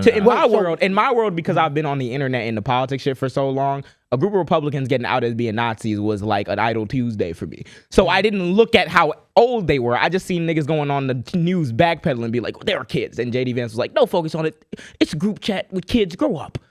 That's why he said that? Yeah. The Vice President of the United States saw Nazi group. Yeah, and we're going to talk about all what happened, bro? So Politico released an article detailing that 28,000 messages from, I believe, what was it, Tumblr? Or some other website or whatever. 28,000 messages leaked from this Young Republicans of Kansas or some shit group chat. Young Republicans. Young Republicans of Kansas. That like... I'm about to say, because I'm already hearing it. I'm already hearing the online dumbass niggas. Well, if they were in our group chat, then you can't judge what people be saying. No. I didn't say some shit as a kid when I was an actual kid. When I was an actual kid and I'm 35. When I was an actual kid and but I was saying 28K from Kansas saying what they were saying. So according to Politico, the motherfuckers in the chat was like, I imagine if our shit get leaked, bro, we're cooked. So they knew what they were saying. Yeah. 1,000%. So but they kids though. No. Anyway. William Hendricks. All right. William Hendricks says niggas too much. How old is William Hendricks? I don't fucking know how old these niggas are, but I know they're grown. White man? White man. Okay. Oh, they're all white. Okay, we need the ages. We need the ages. William Hendricks, in the group chat, according to Politico, he was just saying a lot of niggas calling everybody N-words, N-words, saying different racial slurs, you know what I'm saying? Just the casual shit. You know what I'm saying? Saying watermelon people and call him shit. Yeah, call him shit. He's fired now. William Hendricks was the vice chair of the Young Republicans, or whatever the fuck it was called. Yeah, Young Republicans for let me find the exact the Young Republican National Federation condemned the vile and inexcusable language. Yeah, their vice chair was William. How old was he? Let me find the age. We need an age, because that's what makes this shit accountability archive, motherfucker. Hold on. There's a lot of Bobby Walkers. I can't find this nigga's age. Oh, he's 20. He old enough. Okay, grow. Oh, you 20? He old enough. Oh, you old enough. You old enough. I'm about to say group chat shit. That was 14. Whoa. That was 13, 14, 15. That was 12, 11, That's 13. what I'm saying. Yeah. Wait, This kids. is recent shit. Is 20-year-olds kids now? I moved out at 20. Go ahead. Okay, Bobby Walker, he thinks rape is epic, Oh. according to Politico. Oh. Yeah. He thinks. Wait, what? He thinks That's what he said in the text? That's what he said in the text. How old is Bobby Walker? 20, right? Let me fact check. Oh, we gonna fact check his ass. He was in line to manage the New York State Senator Pete Oberacker's campaign for Congress. Not anymore. He's He done for. thinks- Oh, he was about to manage a congressional campaign. He was Yeah. about to manage a congressional What'd he say again? campaign. It said rape He is said he thinks rape is quote unquote epic. That's so crazy. Hold on. I can't even find this shit. I'm getting obituary information. he said something. over 18. I know there was nobody in There that was group nobody chat that that was a was minor. under 18. No. Yeah. All I know is he was old enough to be trusted to manage a I congressional was gonna campaign. say, if he managing congressional campaigns, Yeah. Going ahead. The youngest you gonna be is probably like 21, and I don't think you're trusting a 21-year-old. Well, I mean, Yeah. they put 19-year-olds in. also, so. what age are we putting on that? Like what he said is crazy. There's you know what not I'm saying? I'm about to say exactly. I didn't say that. I when wasn't was saying a that kid. at 18, I at wasn't 17, saying that. at No. 16, at 15. Like, what are we No. talking about? Yeah. No, nobody was talking about rape was epic even at fucking 11. They said everybody Are these mentioned- niggas scrubbing their age from the fucking internet? That's Yeah, probably they what the might be. fuck they're doing. They- I according can't to find none Politico. of these niggas' ages. Well, I saved Regardless, it these according to niggas strong. Politico. Everybody in the group chat is between ages 18 and 40. Yeah, 18 and 40. That's what I'm 18 saying. and 40. 40. You Legal grown at 8, bro. I'm sorry, 18, bro. Let's Stop. keep going. Keep going, keep moving. Peter Giunta, fuck his last name, I don't know what that is, wants people who don't vote for him to be gassed. Oh. Okay. You What know, was the quote? I'm going to create some of the greatest psychological torture methods known to man. What the fuck? These We niggas only are want nuts. true believers fired. No, that says physiological. Yes, I'm going to create some of the greatest physiological torture methods known to man. We want true believers Fired. These niggas are nuts. Peter Giunta. Giu, Okay, give me weak ass nigga. weak ass nigga. Give me another. I'm trying to find their ages too, because like I need to know these niggas' ages. Give me another. Peter Giunta was at the time the chair of the same organization. Written. This is the chair. Yo, what? Yep. Yep. Like, you know what's funny about this shit though? What be funny about this shit is the fact that like we've been saying for years at this point, like, no, these are y'all neighbors. These are the niggas. This is you the call Republican yourself- Party yeah. at this I was point. gonna say, if you call yourself a conservative or a Republican, and that's the way you've been voting, and that's the way but in that same breath, you be like, well, no, Trump's not racist, and none of these people believe that because I don't believe that. I have black friends. I have that. Yeah. No. These are the niggas Stop, bro. that are in your party. These are the niggas. Is there any bad people that are of the left? Probably. Are we getting multiple? This in the same week. There's been no, fuck that. We could do the whole year. In the same year, we done got multiple leaked group chats from that side Yep. of them doing illegal shit, saying strikes illegal and shit, shit. of Drone them strike, saying yep. nut ass, Racist shit. yeah, racist shit, nut ass, anti-Semitic shit. Yeah. And then I want to make a point too, because I don't think PR. I don't think both are like, you should be joking about both, right? But it's just funny to see JD Vance, because I remember seeing that clip. I just didn't know what the context was. It's funny seeing JD Vance saying, it's just a joke, just excuse it. But like, when people was joking about Charlie Kirk, it's like, you know what? Let me send fucking ICE to your house. Kids You is gone. called You employed. gone. Kids are just joking, right? Getting threatened, getting fired, getting arrested. Everything, Younger but people. it's just a joke. Talking about rape is epic.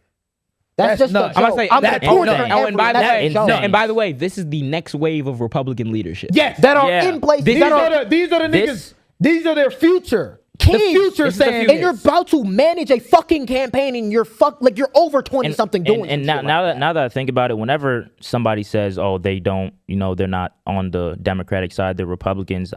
Anytime they say that, I'm like, "Yo, so you're just excusing all of this the shit." problem is the Republican Party. People tried to be comfortable and try to get away with it by being like, yeah, the Joe Biden tactic. We're just all here for the best and reach across the aisle. Stop These it. niggas are in group chats saying we want to gas people. But you want to know why? It's not because those ideas fell out of the sky. It's because niggas like Charlie Kirk hooked a whole generation on these weird ass conclusions that you draw from black crime statistics, these weird ass conclusions you draw about brown people, these weird ass conclusions you draw about women, these weird ass conclusions you draw about men.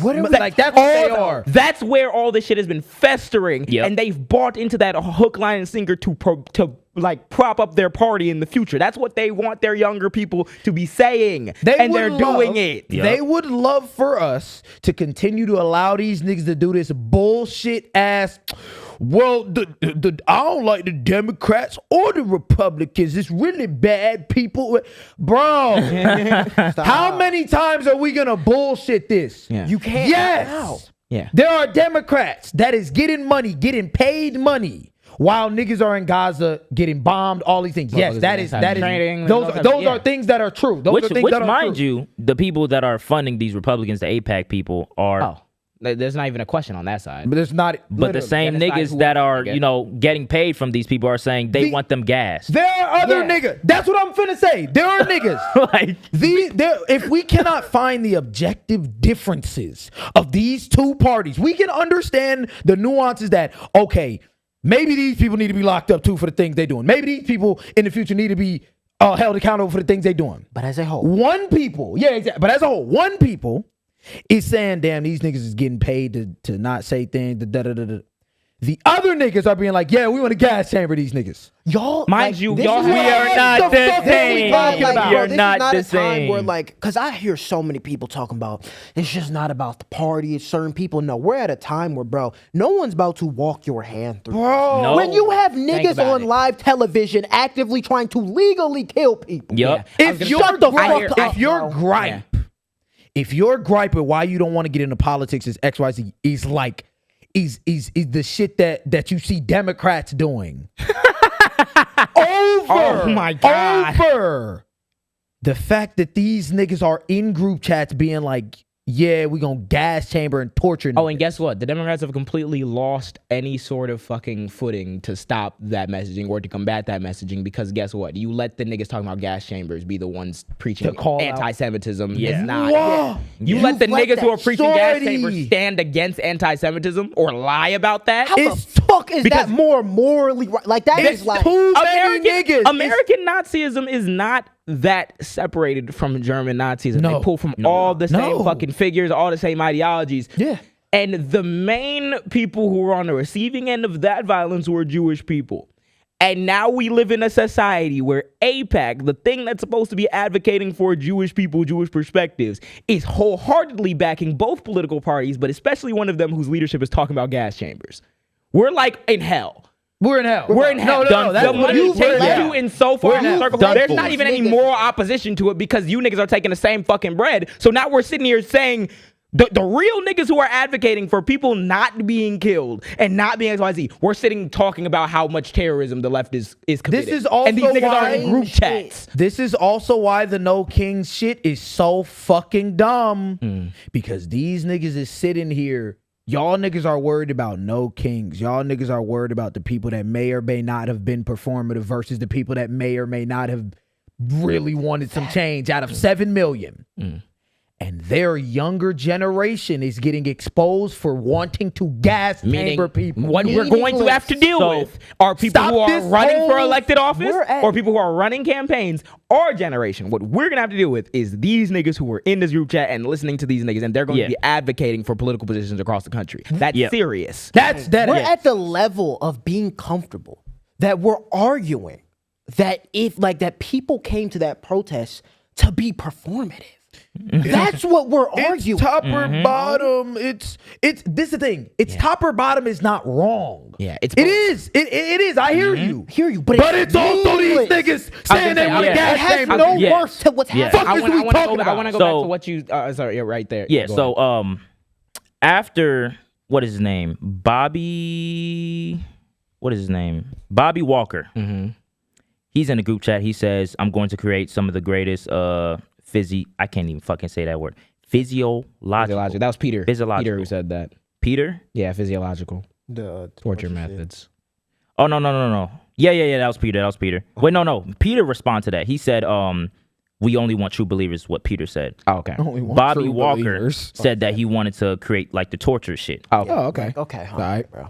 Like it makes it any fucking better. Cool. It's all right. This nigga, Joe Malgi, these names are fucking Maligno. insane. Fuck Maligno. these niggas say Exactly. Mandami. Yeah, Mandami. These niggas say Mandami. They don't give a fuck. This nigga then replies to that shit, and he's like, "Can we fix the showers? Gas chambers don't fit the Hitler aesthetic." Like, what are we talking about, bro? Paul and Gracia. I'm sorry, I'm skipping it ahead. No malignant holidays from Kwanzaa to Martin Luther King Jr. Day to Black History Month to Juneteenth. We All then added eviscerated. He every wants them all single gone. one needs to be eviscerated. Jokes. Martin Luther King Jr. was the 1960s George Floyd, and his holiday, in quotation marks, should be ended and tossed into the seventh circle of hell where it belongs. Jokes that kids make, guys. JD Vance. Come on, these are just kids that's making They jokes. said Paul bro. and Gracia withdrew his nomination to lead the kids. office of special counsel. These I'd are be people wanting who to were trusting never with mind. the keys. PR. PR of doom. These are people who are inside saying shit like this. And then you wonder why niggas make it a Republican thing. I'm about to say, that's my thing. I was going to go back to what you were saying, not holding your hand through it. Yes, you are right. It is. It's more a top versus bottom than it is left and right. But when the right is dick sucking the top, then it's a right and left thing. What are we talking What are we talking about? I'm sorry how that makes you feel. Then the niggas on the right need to accept that. The niggas on the right need Because to, we've been need fucking to wise up. Yes, I'm sorry. Like, yeah, the thing is, if there is any sort of fighting together, revolution, anything, it's not going to be hunky-dory. So yeah, you might have to drop your chin and accept the fact that you were wrong about a few things, or people were lying to you about a few things. Because you want to know why? If you don't do that, then we're sitting here pitter-pattering about the civility of our political system, and you have people who are getting elected who are now running on putting gas chambers up. Exactly. Yeah. What that does is... But we didn't think that anyone would run on Alligator Alcatraz. Nope. We didn't think that nobody would be like, yeah, to put 65 million people in an Alligator Alcatraz, let them get bit. We never thought that that would ever happen in American politics, and we're here. And we're here. That's what happens when you don't set a line. You had said something like real crazy where like, how the fuck did the Dems have them make a narrative when y'all both take the same money? How does that I'm about to say, make sense? I was going to say, what I mean by that is that, like, it handicaps these niggas' ability to say shit. It is the easiest attack line in the world as a nigga who's left-leaning. As a nigga like me who's had multiple videos talking about anti-Semitism, calling out Candace Owens for her anti-Semitic ass, just anti-Jewish people, just conspiracy theories, because she'll try to make her theories about the black community, so she'll try to tie all types of That's the same thing all the Dems can do. That's the but same their shit that hands the are tied. Nazis have been doing forever. That's why we called it out. So if you're a left-leaning political party, you know what you do. These niggas and the Republicans talking about they stand with Israel. Your man's over there talking about war crimes that were happening in the Holocaust. That's all you have to do, but you can never do that if you take money from them too. Yep. So you have to sit there like a good bitch and accept them doing that everything. shit. Yep. And then damage control. Even though and be you're like, we're not taking actually money, losing our mind. Even though you, Hakeem Jeffries, might be taking that money, going home, getting you some Boston market. These niggas are taking that money, going in a group chat and be like, yeah, I want to make gas chambers. These niggas are taking. These niggas are firing off pyrotechnics at Charlie Kirk's funeral and looking for the next Charlie Kirk. That's what they do with that money.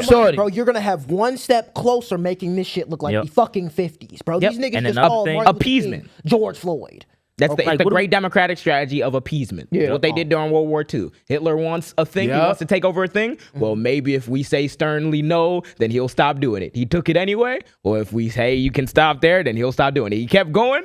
Well, if we say at a certain point, war has to happen. Shorty. So draw the fucking line in the sand. And that's where I do see what niggas is talking about with the no king. Yeah, Like, I'm hearing you on that too. I get that. I think the only thing I differ from that is that I'm like, this should be this is a thing that's constantly, not even just like the protests. 'Cause I can't control where niggas are when they go out and protest. Yeah. But this messaging shit, this true. You gotta be on that. This shit with these elected officials, crying you and niggas shit. are bullshit. Yeah.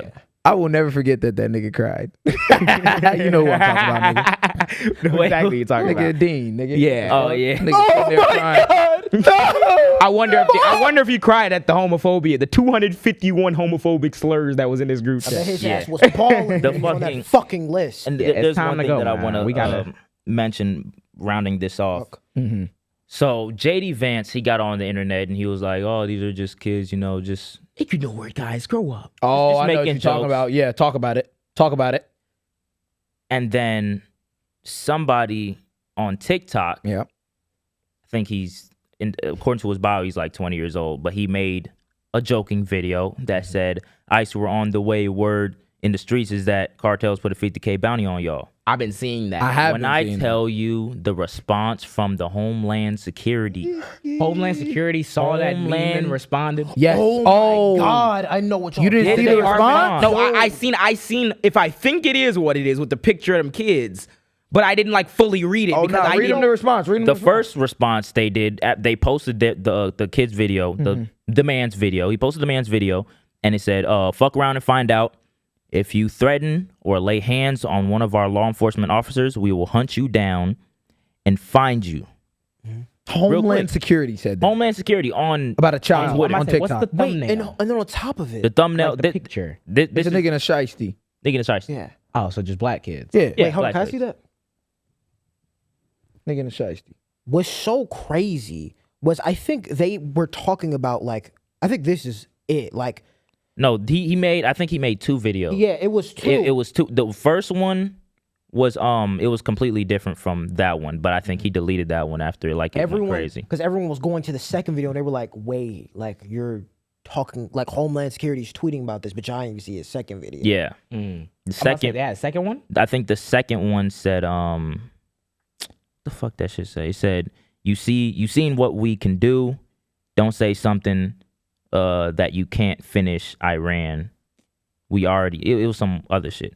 But I don't think it had anything to do with the ICE thing.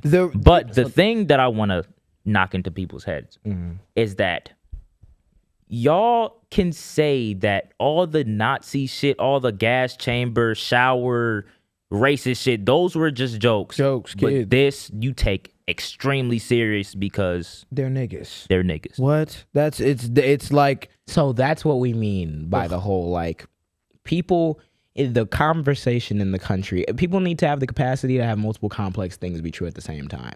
Because while it is true, it's the top bottom thing. The way that we maintain the power of the top is we do things like we lie and we mislead and we act as though when we're outraged about something, it's just objective. This is the bad thing. But also we're gonna scapegoat and boogeyman and lie about whatever it is to push our narrative across. We see a meme on TikTok with some black kids in a shiesty. And the government, the United States federal government's official response is we gonna hunt y'all down if y'all threaten XYZ. Not hunting down the white supremacists that threaten to kill their constituents. Not hunt down the white supremacists that commit the vast majority of politically motivated terrorist attacks and killings, things that are resulting in deaths of people. And actually, we're going to delete and cover up that data.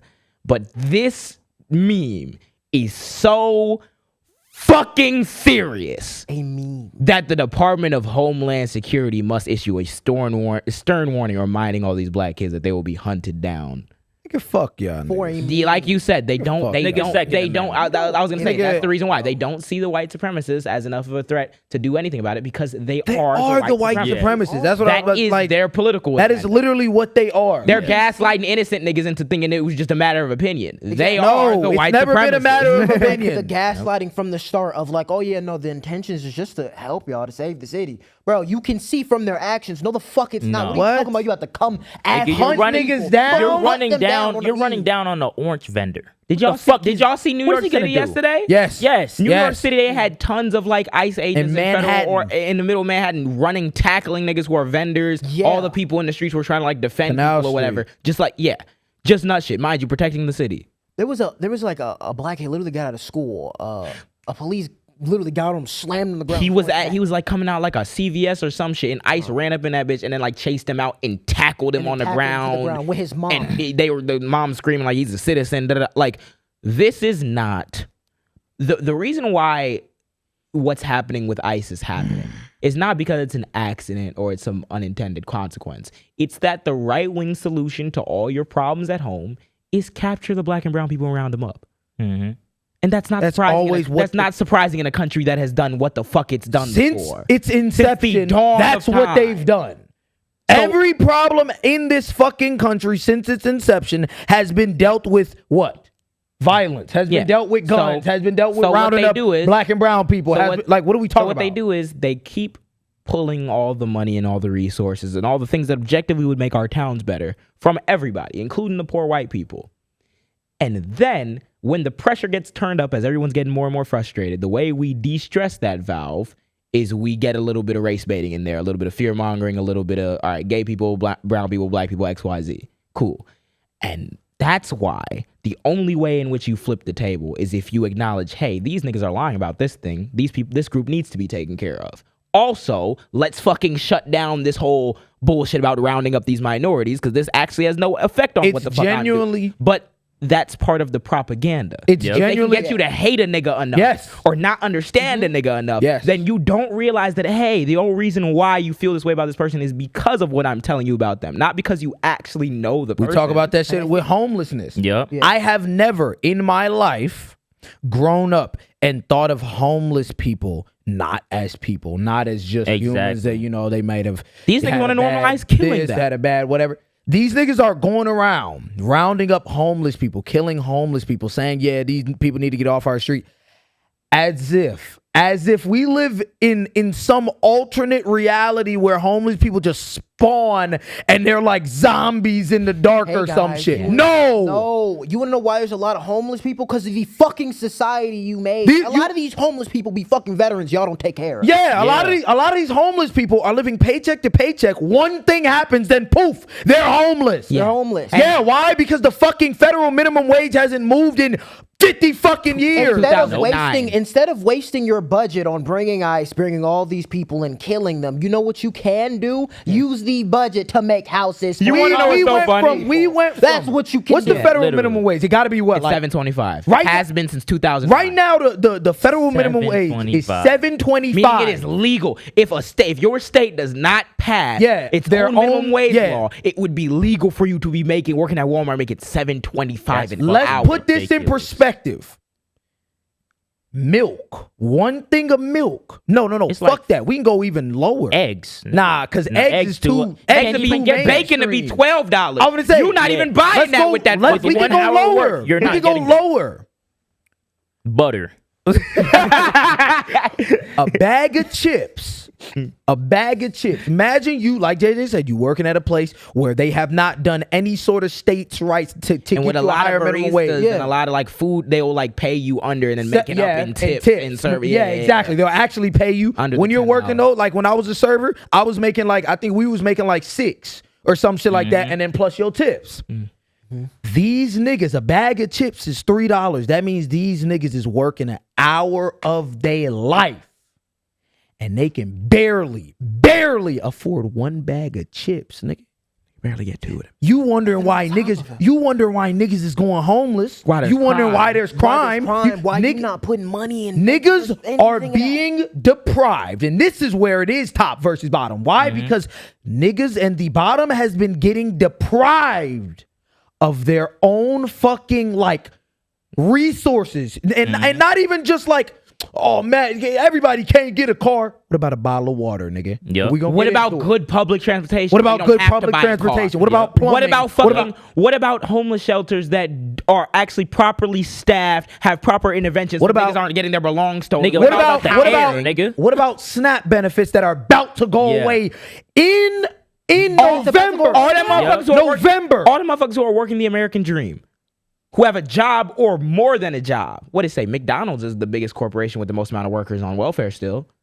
I heard Jeff Mead talking about how that's the opportunity for community and black people need to stop robbing each other before these companies leave. The company move there and you still have to be on food stamps. I'm so tired of these because people you're talking being about these deprived of everything. We're not even talking about genuine we're not even talking about drug decriminalization. No.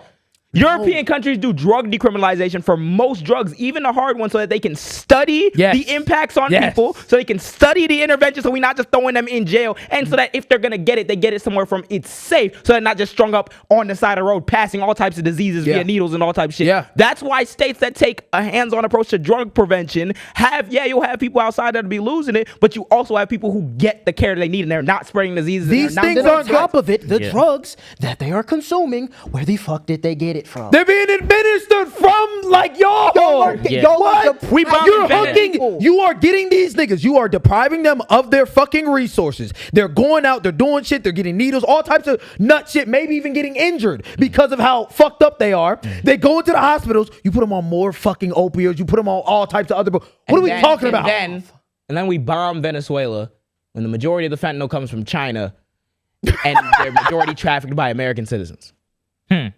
Killing random, and it has nothing to do with the past government dealings that saw those drugs get pushed into the community. Let's just bomb them. Let's just round them up. Let's just deport them. Depriving communities of their fucking natural rights as humans, basic rights as humans that we should have, and then being like, oh my God! All these people are mad. All these homeless people. All these homeless people. All these black people are so angry. While they go in the back corner count like $1 billion. You know what I'm saying? Shorty. And instead of looking at it and taking that billion, being like, damn, let me allocate $1 million to maybe figuring out why they put it into AI. Fuck that. Lock them up. Kill them. Private prisons. They put that bitch into AI. Y'all have made the problems. The problems that are happening are nothing but a reflection of what y'all niggas made. I was gonna say, that's what it is. That's literally what it is. And in this quest for, I'm so happy that you brought up the putting it into AI thing. Because in this quest for knowledge and trying to answer some of these societal problems, that's the reason why I get so fucking mad when these niggas will cite to you Google AI overviews. You want to know what that is? We just got more money and more of our resources to make the internet work faster and to burn more resources just for you to do less research. Just for you to not use your brain and analyze the actual social conditions. Fuck up the ozone. We're all good, right? These niggas be sitting up here thinking like sociologists and people who analyze society and how human beings interact with other people are like waffling. And you niggas wonder why locking people up is not solving homelessness. It will never. Let's talk about AI, bro. Let's get into this doom of the day, gang. The doom of the day. Because I actually am so curious about it. So AI, right? The rise of AI is what I actually we titled AI of Doom. But AI of Doom. The rise of AI. So where the fuck, what the fuck, and how the fuck?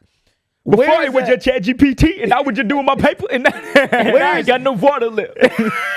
What is AI? What is AI? So for the people at home that don't know, AI is artificial intelligence, right? Artificial intelligence, iRobot, nigga. Artificial intelligence at this point is like it ain't even artificial. So many, at this point it's so many different things, right? And they use these things in it's like ingrained, like everything. It's literally ingrained in everything. But basically what it is, in the most basic way, if I was trying to explain to my mom what AI is, AI takes data, compiles data that humans have already learned, and makes it so that you can access that data not only at the touch of a fucking button, right? Like in the palm of your hands, anywhere, anytime, but also they utilize that data to make predictions about fucking the future, about XYZ thing, depending on where they're applying it, right? You can use it to write a song, write a paper. Yeah, exactly. It's because they're using that past knowledge. Yeah, it's kind of like an internet like super boost is how I think about it. Like super brain. You know, you press enter and the shit'll scour the internet in like 0.5 seconds. It's like AI will do that shit quicker and compile everything in front of you, like in a synthesizer. And then it's writing your shit for you too if you need it. Yeah, it's essentially just a shortcut that's implemented in basically a fat ass shortcut, and you can see it working too. You press enter and you see it like scouring through all the sources or whatever, and it'll give you an AI answer. But how did he do that? So that sound good. How do they do that, right? They do that. It don't happen in thin air. Yeah, it definitely don't happen in thin air. We'll get to that. But that sounds like, what's the problem with that? Yeah, That's an innovation. Human innovation, right? Stop hating, gang. Into the future. Well, one problem, and we'll get into it really briefly, is AI videos and deep fakes. So if you don't know what AI videos and deep fakes are, That video is not real. that video We is not know real. that some of y'all are moms and pops and watch the Jaam. Watch the video 9 times and ask your kid before you send it or believe it. Yeah. Jesus Christ, these The AI video videos. of them dogs standing at the doorway blasting whoever answers the door with water is not fucking real. also, well, if you don't know what deep fakes are when they basically take someone's appearance face using like facial recognition technology, which is fucking crazy. They take their face, they put it on somebody else, they make him dance, they make him into a dog, whatever the fuck it is.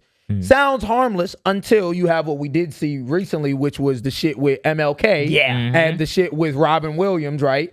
Robin Williams was an actor. I used to really fuck with Robin Williams just because I used to watch hella his movies. He was great. Robin Williams ended up committing.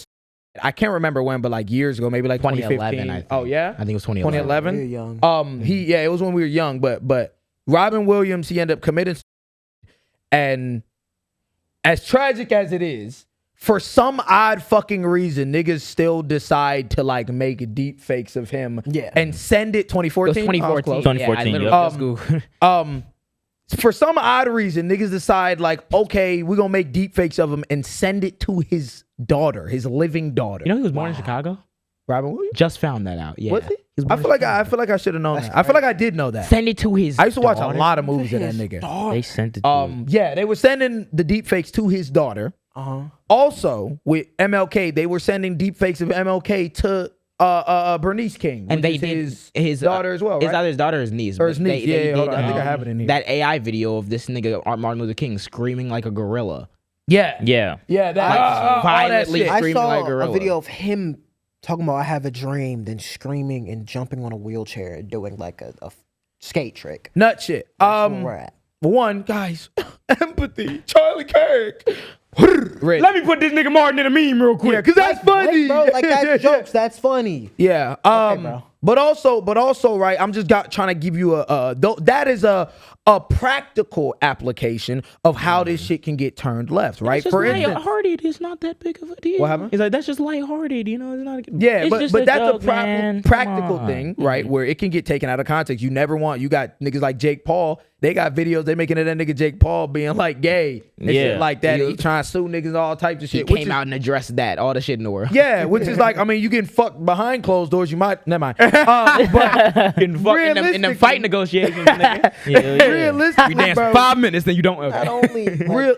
sorry. Say, go no, ahead. say what you I was gonna say. gonna say, like, even with the suing shit, like, cause like I don't know if you were gonna get into it, but even like it's gotten to a point where you see like they're sending it to their families, but also like the porn side of it. Like there's women getting violated, don't be in that industry, deep faking their face and all. They're putting like actresses. Yeah. I don't putting a face on like shorties that's on like P-Hub getting fucked. Yeah. So making niggas fake could be videos of We're in hell. real people. We're in hell. wanna Don't worry. Derail it, but Megan Thee Stallion, I think she sued one blogger because somebody made a deep fake of Megan Thee Stallion performing like some wild shit, and then that blogger didn't repost it, but she was telling people to go look at it because I guess she has like a gripe with Megan Thee Stallion. She's getting sued right now. She's done for. Wow. Yeah, done for. Insane. No, she's We're in hell. She's done for. Yeah, Bro, we're in 2 hell. years ago when the Super Bowl was happening, bro, Taylor Swift literally had to come out because yeah, the I amount remember of that too. deep fakes on Taylor Swift were ridiculous. That bro. did happen. You would go on Twitter, a hellhole, mind you, not even your feed, and you'll see some shit. You're like, wait, what the fuck, bro? Yeah. Niggas be smacking they shit. Content moderation wasn't so bad after all. So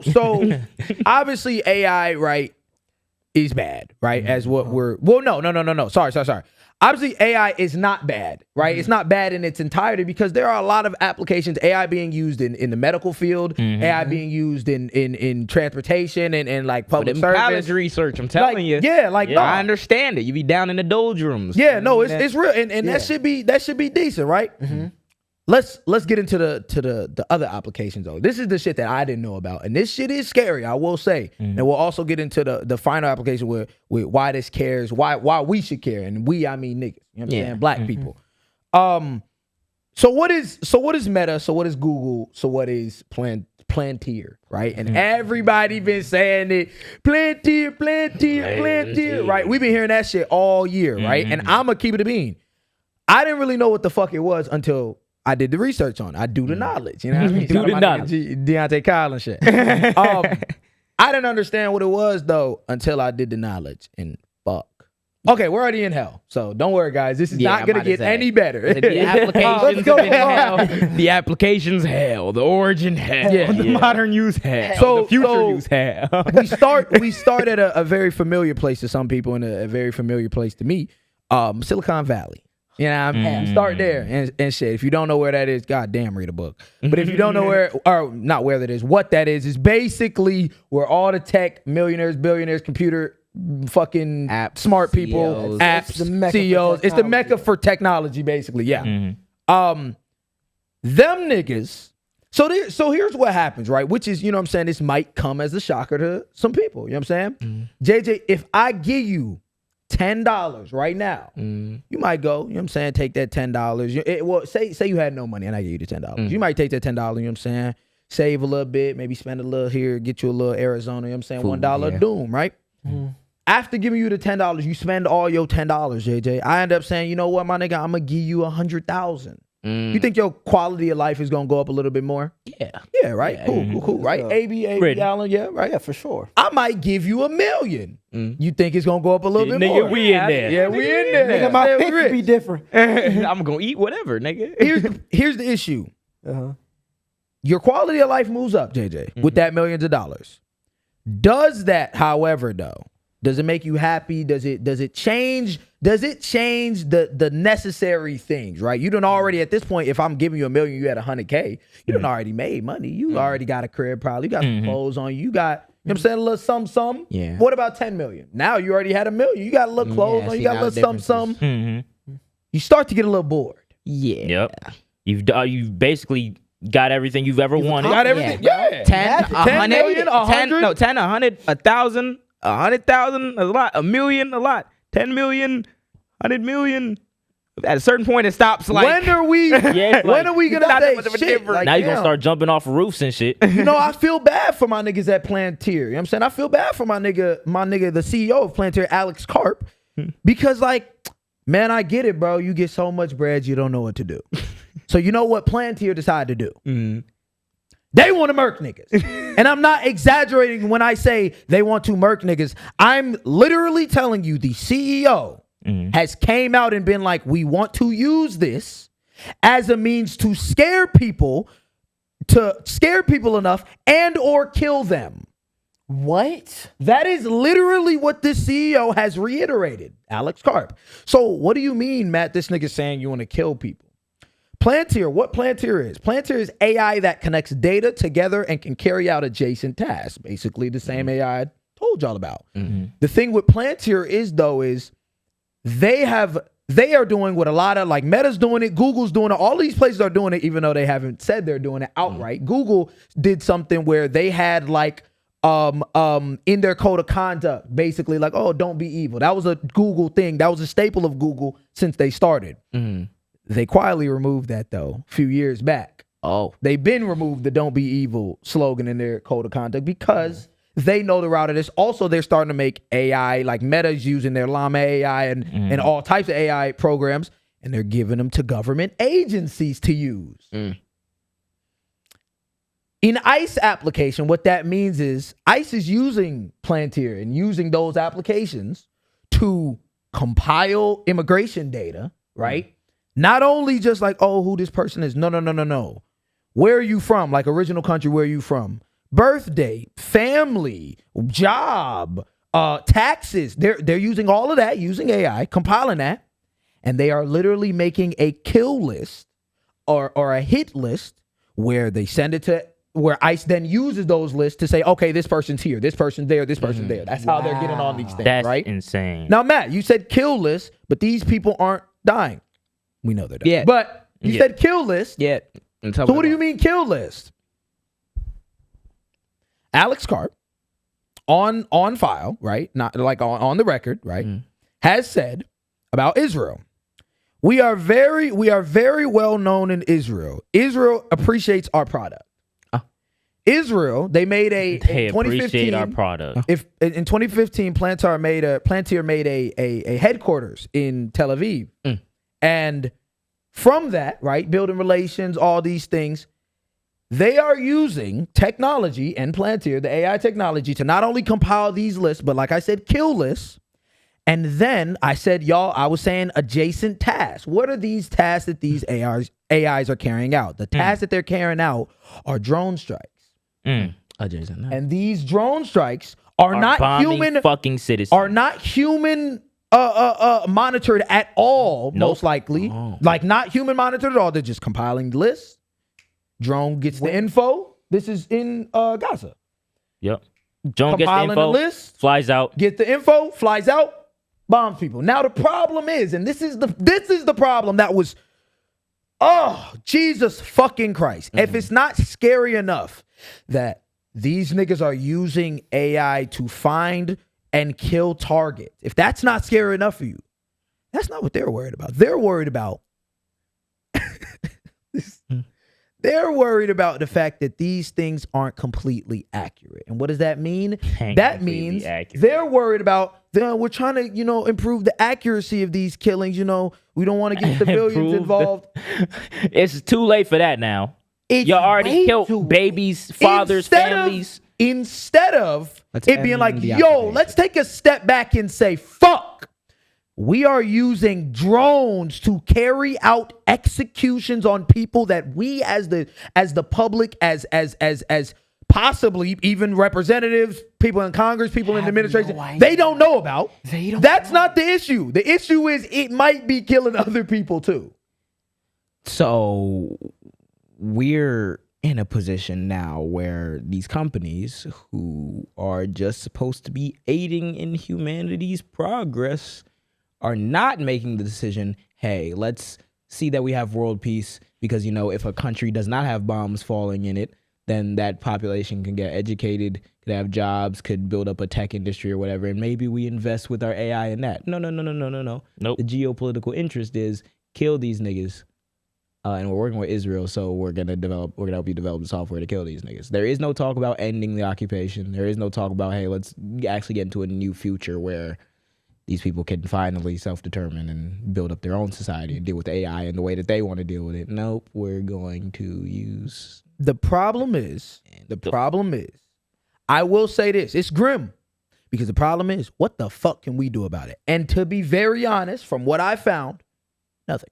To put it bluntly, like, we can't do much about it right now in this way, because there's so many levels to this shit. I was going through it, there's so many levels to this shit. But why is Matt bringing this up? Not only to educate, because these are something that, like, Jesus fucking Christ, like, this is this AI usage. These are the reasons why people are telling regular people to pull back on their AI usage. Even though, right, you have those corporations. These is why these things are getting... And also, you need to know, like, bro, like, the companies that are holding this, they don't care. They're using it however I was gonna say. You need to understand Niggas thought the oligarchs was in the office to just smile and get tax breaks. And even in a sense, I thought that. And it goes much deeper than this. I was gonna say the thing that I also want to stress to people is that, like you said, there's not much you can do, and I want you to keep what we're talking about in the back of your mind whenever you see AI, but I don't also want it to be like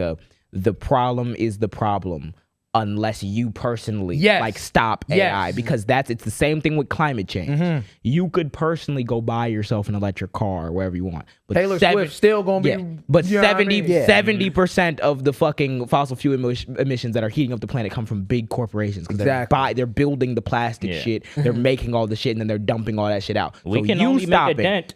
Yeah, but so keep going and erase that dent. I'm about to say, so I could stop, and I'm not a nigga who's been using AI like hella anyway, so like it's not gonna be like a big part of my life.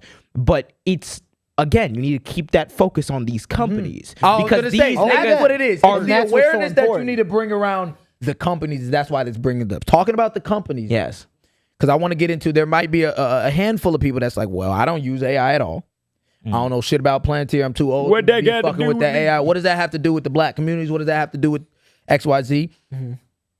I had to find an application in the black community, which there's many, right? And this is where we start to get into environmental racism. Now, I want to bring up a comment that we got from this nigga. And the nigga in our comments was like, environmental racism? What y'all making up? Y'all just making shit up. I know. Nah, gang. These are real things that have been happening for a long fucking time. Ignorance is really fucking bliss, I'm telling right? you, people be hearing these new terms to them and be like, there's no way there's an argument behind it. Yeah. No. There's a lot of studies behind it, actually. And there's bodies behind it. Yeah, there's bodies behind it. There's a lot of bodies. This ignorance is bliss, right? And it may be cool for you to be ignorant, but people that live in these places, people that experience these things like head on, right? Even in our case, right, with the shit that's about to happen with the thing they're gonna build at the up north, that quantum, the shit, right. But another place I want to talk about, right, is XAI, right? That's Elon shit, with Grok, and the town of Boxtown or Boxtown, Memphis, right? Hold on, let me make sure it's Boxtown. I'm pretty sure it's Boxtown. Yeah, it is Boxtown. Boxtown, Memphis, right? So let's start there. So where is Boxtown? Memphis is southwest Memphis, Tennessee. It is a actually, I got some history on it. I'm bullshitting. Boxtown began as a community of emancipated slaves and freedmen shortly after the signing of the Emancipation Proclamation in 1863, and it existed as part of the Shelby County on the edge of Memphis city limits. Now, let me give you a fun fact about Shelby County before we get into this. And I want you to keep this in your head the entire time we go through this. Shelby County, right, included in where Boxtown is, Shelby County historically leads the state in emergency room visits for asthma. Now, keep that in your head. It leads the state, right? So what are we talking about? Elon Musk has built up a data center and it's not new, right? It's probably like a year old now. He built up a data center in Boxtown, right? And this data center has, if you're wondering what a data center is, let me catch y'all on my phone. If you're wondering what a data center is and where it aids in AI is, AI can only be ran through these massive ass data centers where they use a lot of chips, right? They use a lot of computer chips. They use a lot of processors, shit from NVIDIA. Yeah. And that's where that loop happens. So for the people that are still kind of like lost a little bit, if you own a PC, PC uses power. Sometimes they can use air. Sometimes they can use water. The reason why they use water is because in a PC application, right, that water cooling, it cools the actual system down much better than air does, like the fans do. That way you get better processing power, you get faster, you get more data, etc. It's the same thing with data centers. Only these data centers have like 200,000 of these processors in them. And they are being water cooled like a motherfucker, right? Because of that, not only is it damaging to the environment, the water, but also the pollutants from the generators that are used to run these data centers. In AI's case, they have 35 methane turbines. Wow. Methane. In their case, they have not got a single permit on them bitches.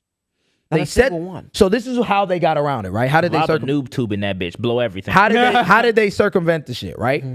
How they did it was they set it up really fast.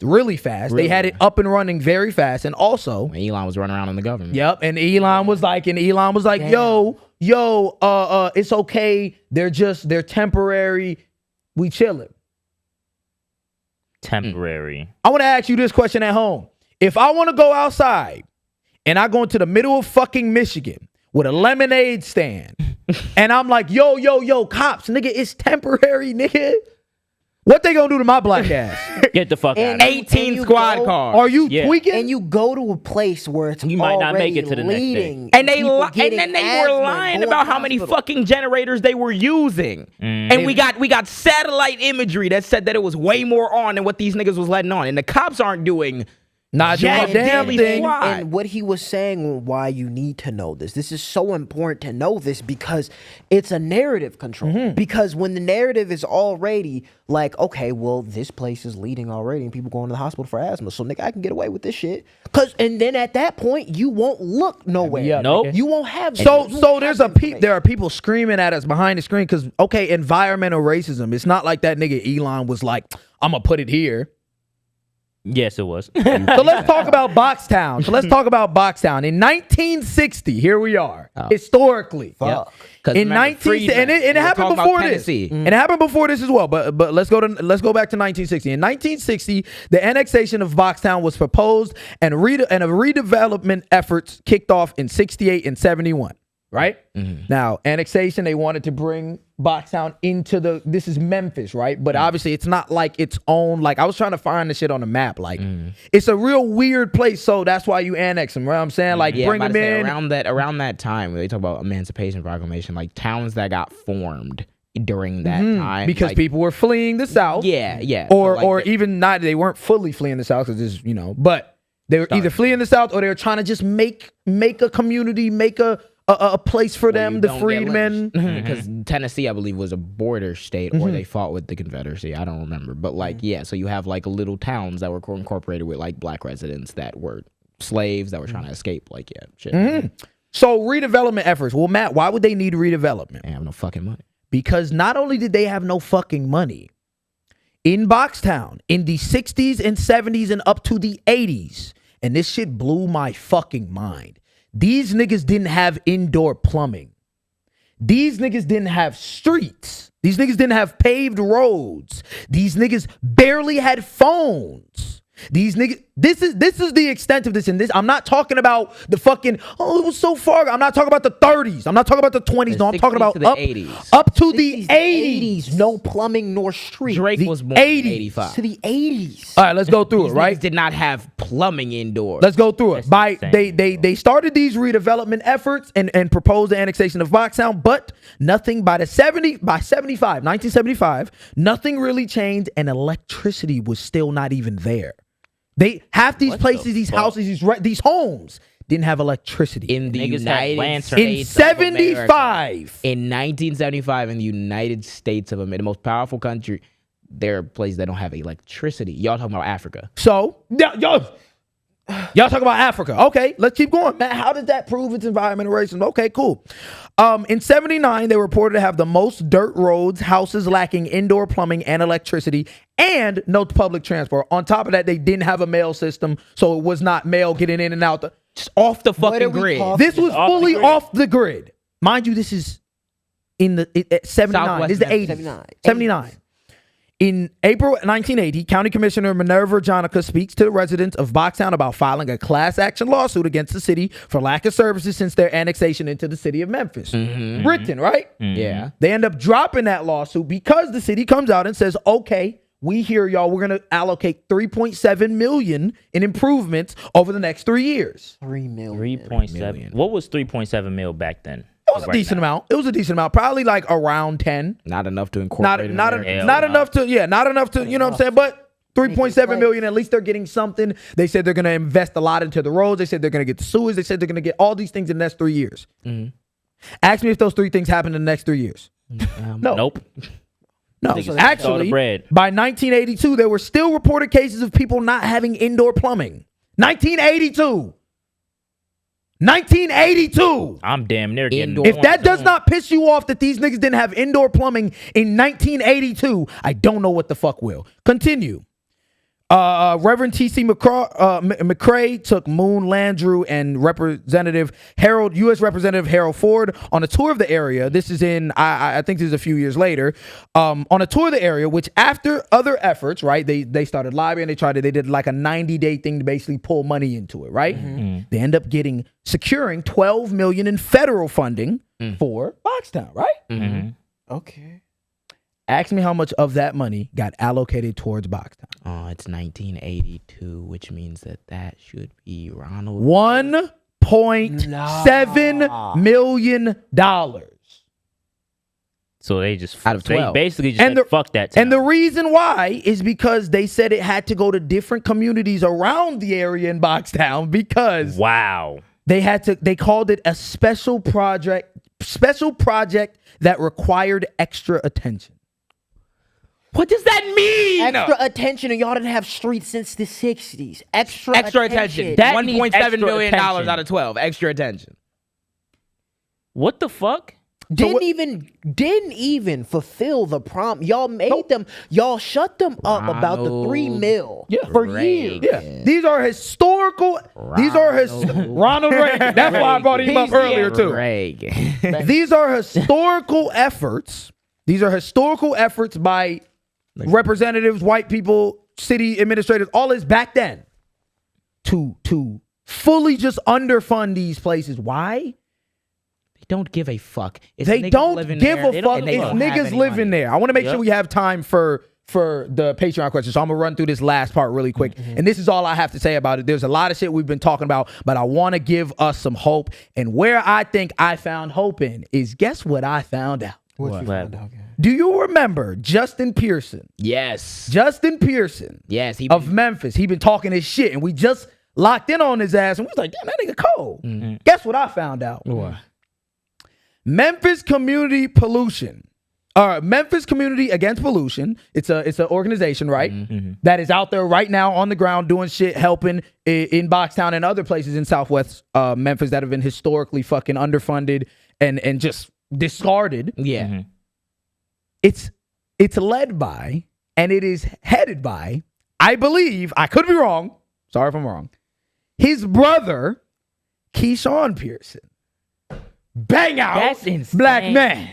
So I see him. Shout out him, right? Because I see him literally yesterday. I found him and I followed him and he followed me back this morning when I woke up. And I'm like, hey, like, not only did this shit just What? Oh my fucking God. Cat fucking just followed me. What? Cat who? Cat, the girl that's in, to the 9th district of Illinois. The She girl running was, for Congress. running for Congress. And so is Justin Pearson. And so is Justin Pearson. Shout out Cat, shout out Justin. Hey, I'm about to say, so this is what we got to do. So this is what we got to do. If y'all want to go check out Keyshawn's shit, I checked out his shit. His shit is hard as fuck, doing a lot of on the ground work. I definitely want to see how we can get involved as well in that shit. And also just learn the shit about the shit, because it's real. Environmental racism is real. And these are the actual effects of this AI shit that these billionaires, these oligarchs aren't telling you about. Being aware of this shit is so pivotal. Genuinely, Mm-hmm. because the shit, we're not talking about environmental racism for no reason. Even when you talk about, like, niggas want to put the National Guard in Chicago, Southside Chicago. You want to know something that'll drastically reduce crime rates is environment in place, building public parks, fucking having common areas, grass, some foliage, a trail, something. Damn. Like, when you show that you have upkeep in this area, it'll psychologically impact the people there. Even if niggas don't have money, it's just nicer to exist in a better environment. Even us. Yes. Where we used to live versus where we live now has done so much for my mental. Not only because, like, just the peace that comes with living there, but also the efforts that the community makes to not to involve you into the environment. To mesh nature and vines and trees and parks and all of these things within the actual community. Because that's what people need. And that's the thing, is that individually, like, you can make your choice to move out to an area if you have enough bread to do so. But on a societal perspective, for the people who are less fortunate, you have to show that you have some degree of care for the well-being of these people. And if I keep fucking seeing that every time you niggas decide we don't have any care for the well-being, it's niggas. Well, that's what we call systemic racism. That's what it is. And that's what we call environmental racism. Whoop-de-doo. Whoop-de-fucking-doo. Bro, that shit, one, I didn't even know all of that. That is crazy. And it's so important that people know that, because environmental racism is so real. And it almost ties to, like, going back to what happened with the shit in Chicago. Like, the only reason that it's happening is because, Chicago niggas, they correlate. So you want to attack. And that's when, to me, like, that's why it even confirmed even more to me why the No King should have never even been a conversation. These niggas, this is what I will say. These niggas, right? I need y'all, and now y'all know I'm educated on it to an extent. Y'all educated on it to an extent. We learned some today. What I need y'all to stop doing, stop letting these niggas act like or gaslight you into these things not existing. Yeah. They do, and even or even stop letting these niggas gaslight you into these things being fucking ancient. Oh, These things aren't ancient. They're happening right now. And these are examples of systematic racism and environmental racism right now. Yep. The NCAA is actively trying to sue XAI. NAACP? Oh my God. Every fucking NAACP. Yo, NAACP. I'm going to fuck it up if we go somewhere. I was But gonna say, NAACP is actively trying to sue these niggas right now. These are real things happening right And now. I was gonna say, why- stop letting niggas gaslight you into thinking that just because these things exist, that you're a victim and you can do nothing about it. Yes. People like to take that victim. I saw Deontay talk about it. Yes, black people are victims of the shit. The people in Boxtown did not fucking control whether or not these niggas decided to build their fucking thing. That was what, $15 million they could have had. Yeah. So in the same way that, yes, black people are victimized in that sense. But you niggas get robbed of your imagination when you let these dumbass niggas be like, nah, none of this shit's real because they call you a victim. No, black people were victimized, and that's why I have an innovative way to try to solve this problem. This country gets some shit that we never got before if you listen to the niggas who diagnose what the problem is. Yes. And that's why They want you to stop talking about it because they want to perpetuate the problem. Yeah. They want to do it in your Like ignorance. therapy. That's why it's Low-key like therapy. There's no Yes. room for conversation. The narrative has to be consistent. Yeah. And we have to stick with it, bro. Yeah. Sir. Oh, Jesus. Thank you guys for rocking with us with another episode of The Jam. Let's get to some of our lovely Patreon members. Thank you guys for Shout out following Patreon, along man. and subscribing. I need to plug the Patreon a lot more. If you haven't already, we already done said it. Follow the Patreon. What you doing? Follow the Patreon. bro. Patreon. Why would you not want to see our .com. first episode? And why would you not want to see / extra shit? The Jaam Podcast. Yes, sir. On Patreon. And we're gonna Yes, start yes. doing this thing where we try to respond to at least a few Patreon comments each week because y'all are paying us. So First question. actually, By Jeff. I'm probably going to mess up your last name. Ruane? Ruan? shout out you, Jeff. Shout out to you, Jeff. Shout out to Do you guys watch the NBA? If so, any early season predictions on who will win this season? Ooh, it's not the Bulls. Rockets gonna Rockets gonna make some noise. Yeah. Rockets? They're going to make some noise. How we feeling about Shay and them?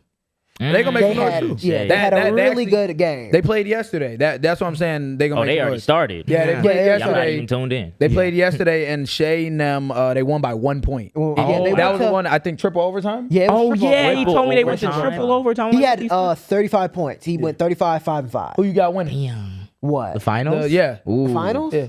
This gonna age like milk. It's way too early. It's way too early. It's way The too season early. just started. Brian's not even playing. Like they lost. Warriors lost by 10, or not Warriors.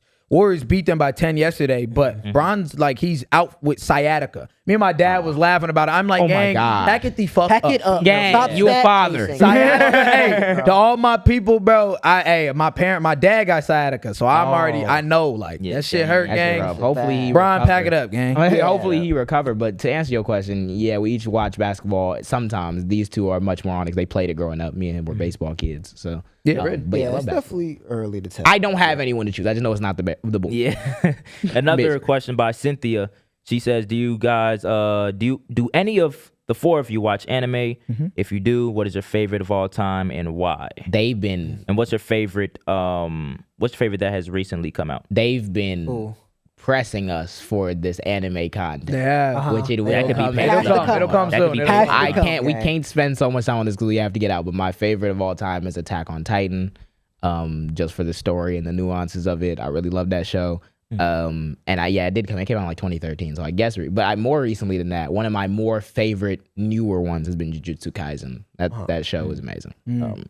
I actually don't know what my favorite anime is. I'm gonna keep it. I think, But I guess I'll say Attack on Titan. Just because that's the one I got the most into. I think my favorite recent one is Dandadan. Oh, Yeah. I've been fucking shit. You know what I mean? So your answer. I was thinking since the question already started, I already wanted to be different and not say Attack on Titans. But Attack on Titans is one of my favorite animes. But at least one I'm watching right now is Dan. And then I don't know how to pronounce this other one. It's another series I started. It starts with like a G. It's like Got You, some shit like that. Why do I feel like I know what the fuck you're talking about? It's like a weird ass name. It's like weird. Essentially, the premise is it's like they live. It's almost like an Attack on Titan shit. Like there is a separate. It's like oppression. Like there's a side where they live in wealthy, and there's a side where they live in a dump. I saw a TikTok about it. Yeah. I ain't watching that. I had watched the first episode. First episode's crazy. Basically, like, and then under the world they live in the poor, there's another world that's like the dump. And it's crazy. I don't want to like spoil too much of the Classism. first I gotta watch episode. that like shit. Yeah. whacker and lower whacker. Oh my god, my nigga that's AB got to funny. get on to the anime. Yo, bro. Favorite anime all time? I don't have one, but I would say Dragon Ball Z. And then recent, none. Because I don't watch it like that. But I will get Bro, into it. it's We will One bring day. it for y'all. Y'all been One day. hounding us about it. We Maybe gonna it'll go on have the it one Patreon day. first. It will. It might go on the Patreon first. Because I That's it. can't lie, bro. We have like out of all the reaction channels I saw, I think like this is the favorite. Like Bang out. Yeah. Like nigga, we react like I will like rewatch our like Travis Scott. Oh, yeah, not yeah, Travis yeah. Scott, the weekend. The Weekend. The weekend one is really good. watch Our Weekend reactions are reaction. crazy. Go watch it on So, What You On, Matt. Ezra. on What You On, What's man? on? But yes, sir, we got plenty of stuff coming for y'all down the pipeline. Thank y'all for watching each week. Thank y'all for showing the love and support. If y'all want to continue to follow up with us, you can follow me on JWilliamJ8. You know what I mean? What you on, Matt? WYO, Matt. Yes, sir. What's that on a shirt? What's that on his neck? SohoStudios.com. What's on his Yes, neck? sir. Soho neck. With the polo beanie on the head top. AB the artist. Yes, sir. Yes, sir. And Boy. yes, please follow the Jaam podcast on all the platforms. Thank you guys so much for pushing us to this point. And we going to keep running it up. Oh, It's God. been getting crazy out here. Yes, sir. We in a renaissance period, I feel like. Yeah, for sure. It's one of them On ones. Yes, Jesus. sir. On When, Jesus. and what's so crazy is like all of us have predicted everything that has happened. It's been written. With our As written. expected fields, and we predicted all. I'm about to say, we've been the niggas who would Drake. As written. As Let we it stand said for the that shit, record. nigga. We popularized that shit. Rick. You said it, bro. Fuck out of here. Fuck out of here, nigga. Want that to watch season- baseball for the first time, feeling different. Thank you guys. Please have an awesome day or night wherever you may be. J Holy Ghost said as written. It's hard. See you guys. Thank you again, and love you. y'all. Peace. Peace. Thank you for watching this long. If you haven't already, subscribe. What are you doing? What is you doing? What are you doing? You think we just sitting here doing it for nothing? You think you're gonna sit here and not do Need shit? to Like eat. hear this shit. Click that I know you're not subscribed. Click it. Cool.